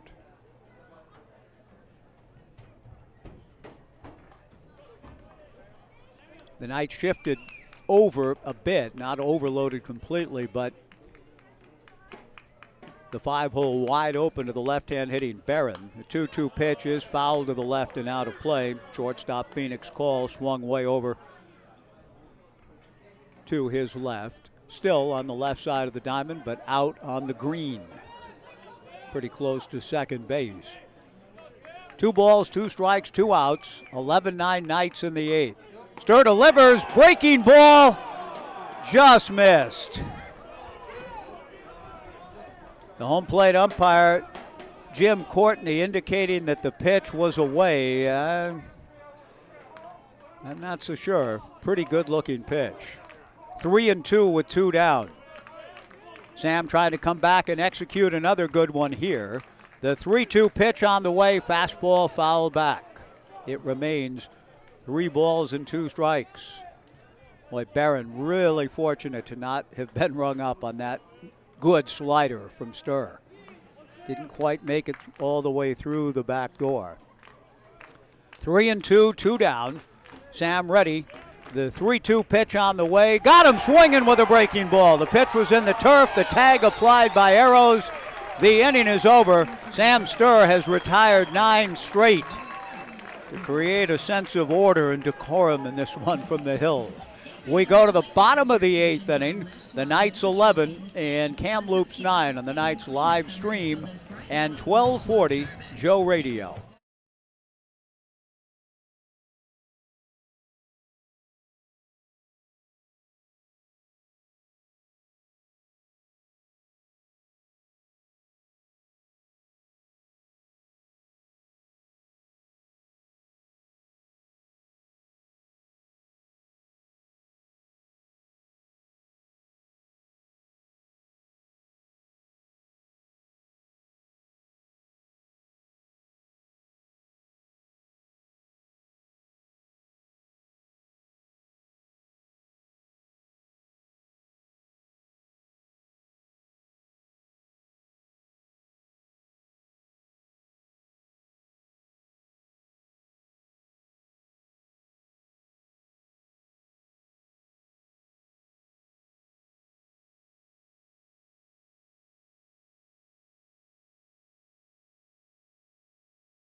Ethan Hott swings at a strike 1 pitch, a ground ball slowly to short. The throw to first is not in time.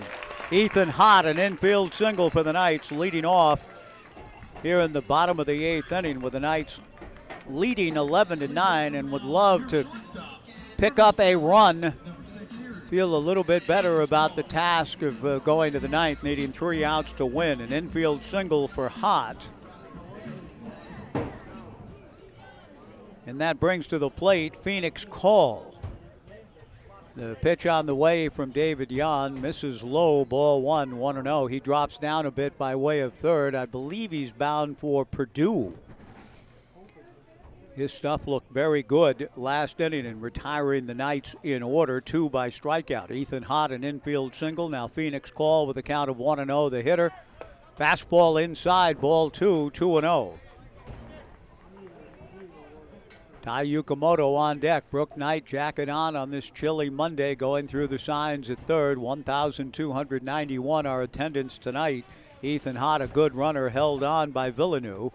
Call shows bunt, pulls the bat back and takes outside. Ball 3, 3-0. 11 runs, 13 hits for the Knights. 9 runs, 6 hits for Kamloops in the deciding game of this 3-game set. The 3-0 pitch to Call is down the middle for a strike. Kamloops took 2 of 3 from the Knights earlier this month up in British Columbia. Now the Knights trying to return the favor. 3-1 the count to Call. Hott goes, and the 3-1 pitch is ball 4. Ty Yukamoto, the batter. Ty is almost certainly up there to bunt, with J.C. Ng on deck. First and second and nobody out. Right-hander playing catch back of Jan in the bullpen for the Kamloops NorthPaws. The pitch on the way, Yukamoto is bunting, and the fastball is high. Ball 1, 1-0. The Knights jumped on NorthPaws starter Matt Romero for 8 runs in the first inning. But everyone else that's come out has done a nice job since. Yukamoto bunts and bunts foul back of the plate. Wyatt Hardy, Liam Reynolds, and now David Yan. But the Knights are threatening, and anything on the board renders trying to get that big win in the win column much easier if the Knights can plate at least one here in the inning. Yukamoto again showing bunt here early. The 1-1 pitch, and he bunts it foul toward his on-deck area. The count to Ty 1-2. Ty with an RBI single and scored a run, and the Knights explosion in the first inning, 8 runs. Has since lined out, popped to short, and grounded to second. 11-9 Knights, bottom of the 8th inning. Hot at second, call at first, nobody out. The 1-2 pitch, Yukamoto full swing and lifts it foul past the Jack Riley concourse and upper grandstand.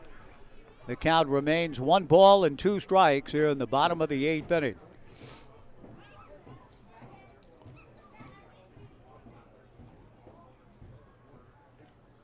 Out of the stretch again works David Yan. Fastball up, ball 2, 2-2.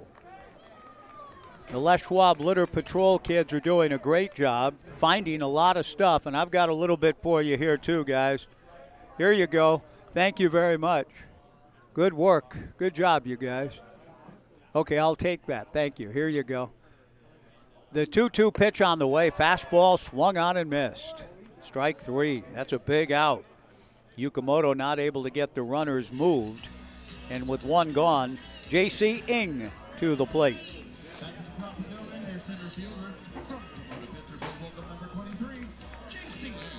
J.C. Ng, who's had himself another good ball game from the top of the order, looking for a big RBI right here. Ng takes the first pitch for a strike, and the count 0-1. J.C. singled and scored when Tyler Quinn hit a 2-run home run, came back later in the inning with an infield single and an RBI, has walked and scored. 2 on, 1 out, 11-9 Knights, bottom of the 8th inning. The strike 1 fastball from David Yan misses just outside. 1 ball and 1 strike the count. Ethan Hott at second, Phoenix call at first with 1 away. Tyler Quinn on deck. David Reddy glances back at Hott, who opened the inning with an infield single. Delivers a fastball high, ball 2, 2-1. The outfield fanned out straight away with Landon Clark pretty shallow out and left. 2-1 the count to the left-hand hitting J.C. Ng. The Knights leadoff hitter awaits Jan. A pickoff play is on. Hott gets back to second, a good play, with the shortstop Tommy Green darting in behind the Knights runner, but Hott able to get back just in time. 2-1 to Ng. And there goes Hott to third. The pitch is high, a late break, and the throw nearly goes into center field. Grabbed by Tommy Green at second base. Hott gets the steal of third, and the trail runner Phoenix call is also in. So 2 more stolen bases for the Knights, adding to the Community Outreach Inc. coffers thanks to All Pro Property Services and Papay Material Handling. The count 3-1. Meanwhile to Ng, the NorthPaws pull their infield in, second and third and 1 out. Jan's 3-1 pitch is in the turf to load him up. Tyler Quinn, the batter, he's already had himself a heck of a night. 3 RBIs alone in the first inning.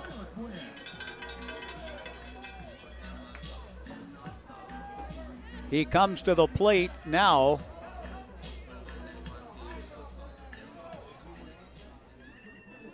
With 4 RBIs on the night and a chance to get a couple of more. He takes a fastball for a strike from David Yan, 0-1 the count.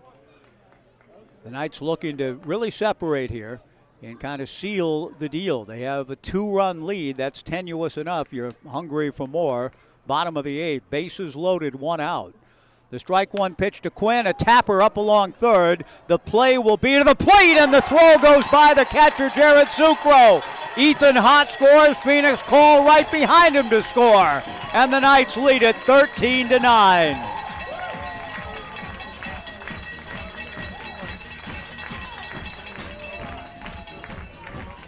A throwing error on the third baseman, Drew Giannini. And the Knights catch a break. An accurate throw would have led to a force out at the plate. That would have been the only out recorded. But the throwing error by Drew Giannini, firing the ball by his catcher Sucro, enabling Hott to score, and Phoenix Call to come in right behind him. J.C. Ing to third, Tyler Quinn to second. The pitch on the way to Sam Stem is low for ball 1, 1-0.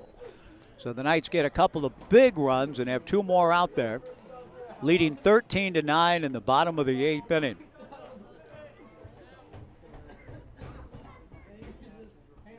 The infield all the way in. Sam Stem swings and fouls it back, and the count 1-1.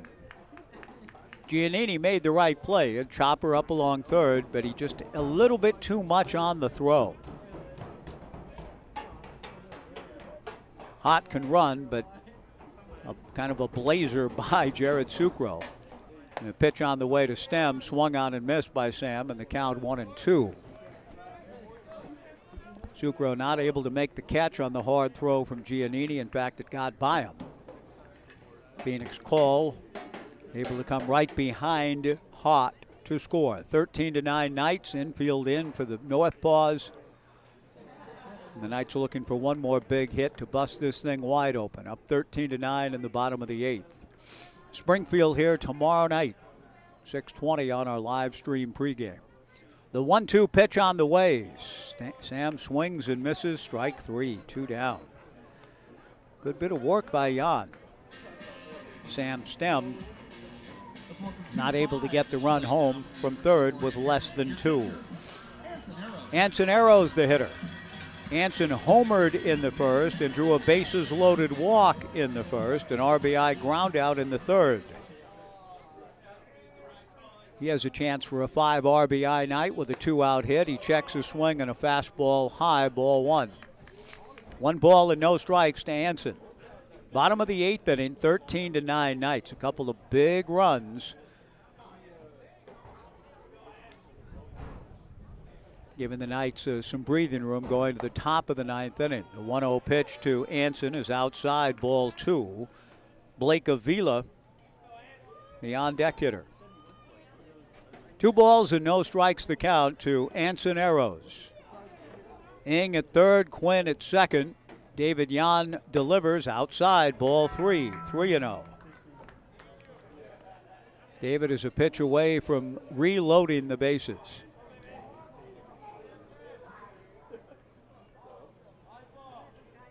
Three balls and no strikes the count. David Yan from the stretch. The 3-0 pitch on the way. Taken for a strike, and the count 3-1.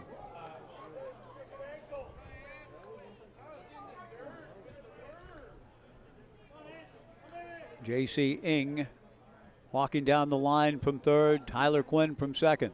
The 3-1 fastball inside. Ball 4 to reload the bases. Arrows trots down to first. Blake Avila to the plate with the sacks full and 2 down in the bottom of the 8th inning. The Knights with 8 in the first, 2 in the third, 1 in the fourth were held scoreless until this bottom of the 8th inning. They've scored twice and have the sacks full with 2 down. Blake Avila has singled, struck out, walked, had an infield single, and struck out again. He swings at the first pitch from David and doesn't get it. 0-1 the count.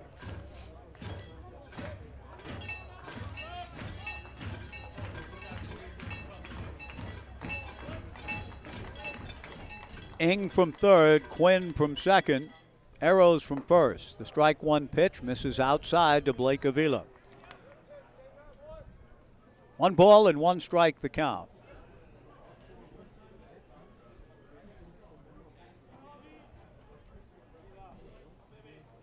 David Yan getting the sign from Jared Sucro. The right-hander's 1-1 pitch to Avila. Blake swings and fouls it straight back. The count goes to 1-2. Sam Sturr has been excellent down the stretch for the Corvallis Knights. Whether he's got one more inning in him, I don't think so. I have a feeling we'll see a different arm. In fact, it looks as though there's activity going on in the Knights' pen.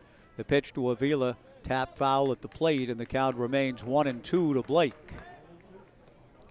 But whatever the case, whoever gets the baseball in the 9th has been given a gift of sorts, with the Knights getting 2 here in the bottom of the 8th to push the lead to 4.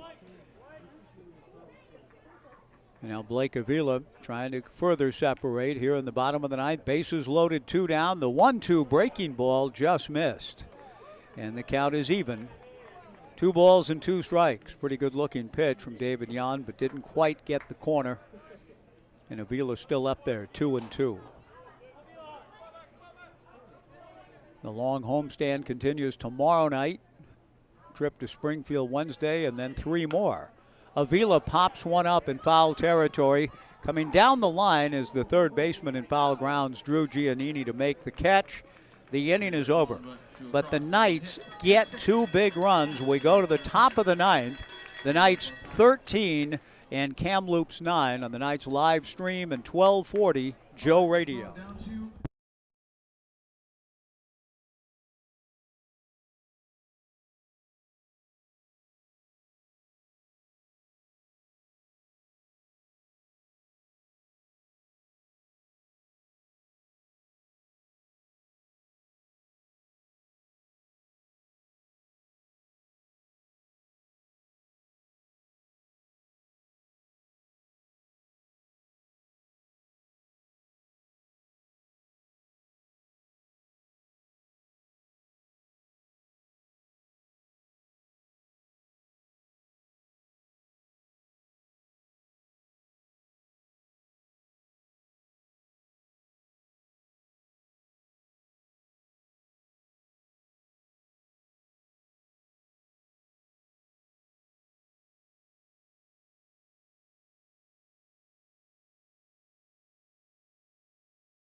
And I see a Knights veteran out there that we all know and love. Please welcome to the mound wearing... Well, there was indeed a young man throwing in the Knights bullpen, and it was none other than Sean Weiss. It's not a save situation for Sean, thanks to the Knights getting 2 runs, one of them unearned. The scoring, by the way, on Tyler Quinn's tapper up along third that led to 2 runs. Brooks Hatch, the official scorer. Fielder's choice run batted in, so a 5 RBI night for Tyler Quinn, who will be our Washington Park Advisors player of the game. Quinn with 5 RBIs, including that last one in the bottom of the 8th. The second run for the Knights scored on the throwing error, with Phoenix Call coming in after the throw by the third baseman, Drew Giannini. But here we are in the top of the 9th inning. The Knights leading 13-9. Sam Sturr had retired the last 9 Kamloops NorthPaws hitters, and now Sean Weiss will try to carry on as he faces Drew Giannini, in the first pitch to Drew. Misses high, ball one. Excellent outing for Sturr. Gave up a base hit and a walk upon entering the game, and then retired the next 9 Kamloops hitters. 1-0. Sean to the plate, swung on and fouled at the plate by Drew Giannini. 1-1 the count. Drew has singled to left, hit back to the box, grounded to second, and sacrificed. 13-9. The Knights in front in the top of the 9th inning. Sean to the plate and misses in the turf. 13 runs and 13 hits for the Knights. 9 runs and 6 hits for Kamloops. Sean's 2-1 pitch hit sharply back at first at Blake Avila. He will run it to the bag himself, 1 away. Nice job by Blake. That ball was hit well, but it goes for an out. And now Cooper Neville, the batter. Cooper Neville.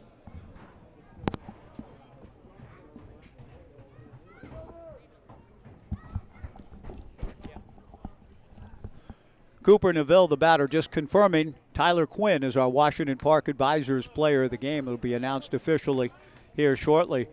Cooper Neville fouling back the first pitch. 0-1 the count. Top of the 9th inning, 13-9 Knights. 2 outs away now from winning the series after spotting Kamloops the opener. The strike one pitch just missed from Sean, and the count 1-1.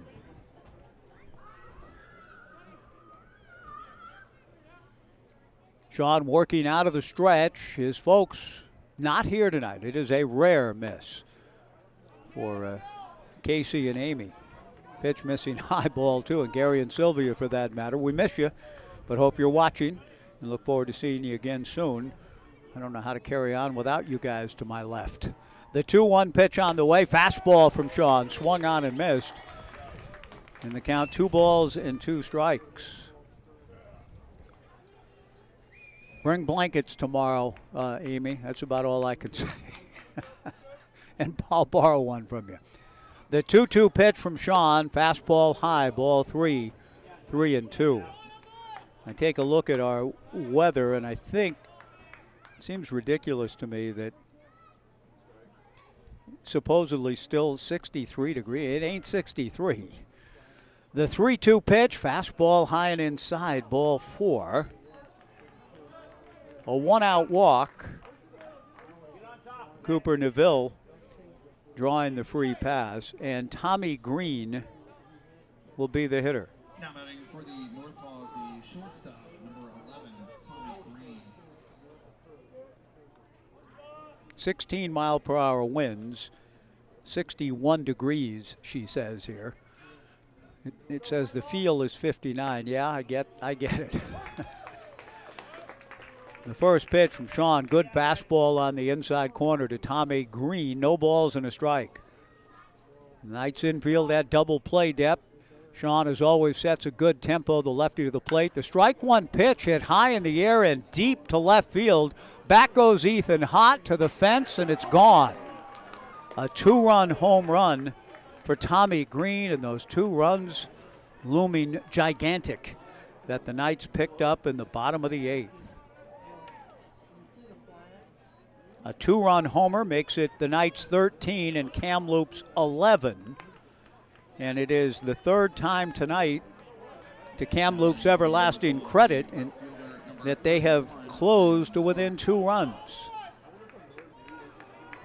Now the Knights still need 2 outs. Tommy Green blasting a 2-run home run into the night here at Goss Stadium at Coleman Field. Landon Clark, the batter, 13-11. Sean Weiss to the plate.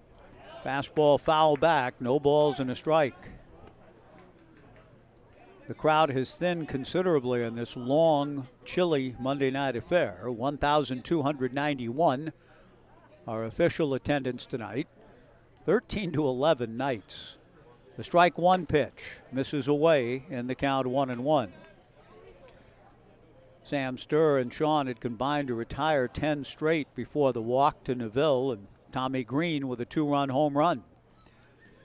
Sean trying to right himself and get back on track, delivers down and away, ball 2, 2-1.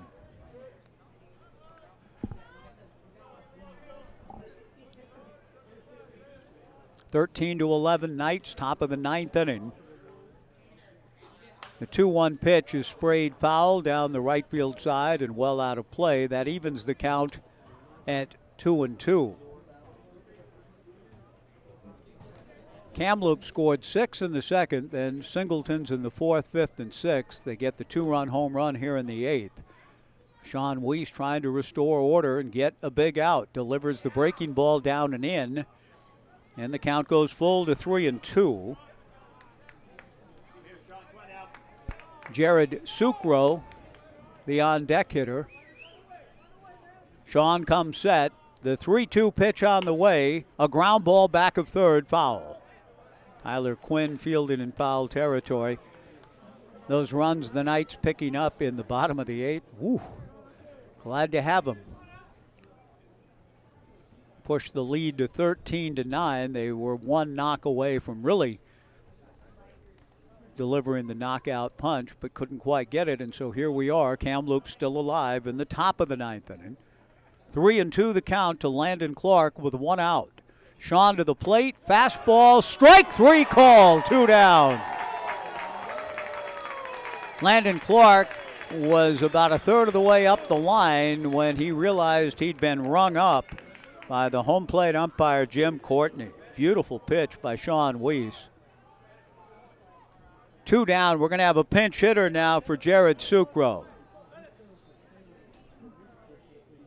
Head coach Keith Francis announcing the pinch hitter for Kamloops.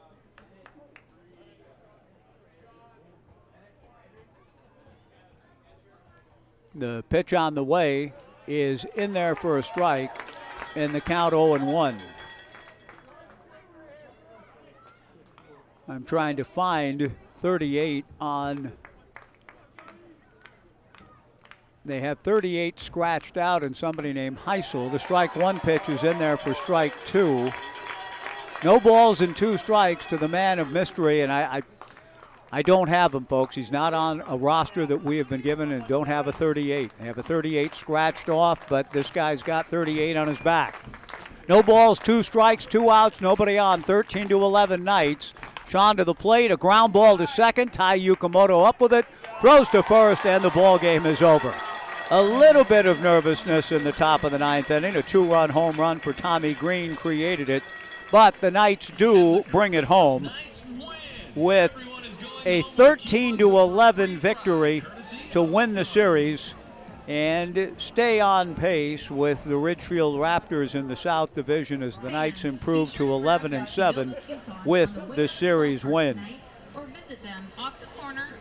The Knights 13 runs, 13 hits, and 2 errors. Kamloops 11 runs, 7 hits, and 2 errors.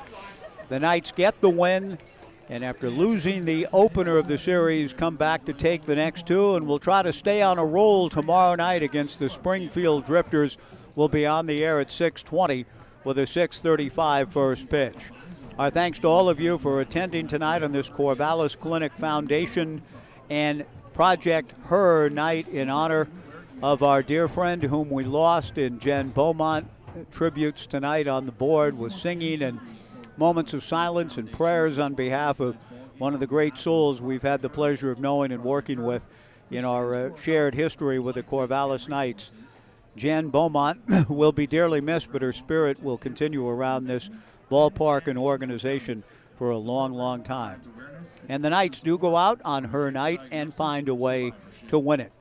The Knights get 8 in the first and then kind of hang on from there. A 5 RBI night for Tyler Quinn. He's the Washington Park Advisors player of the game.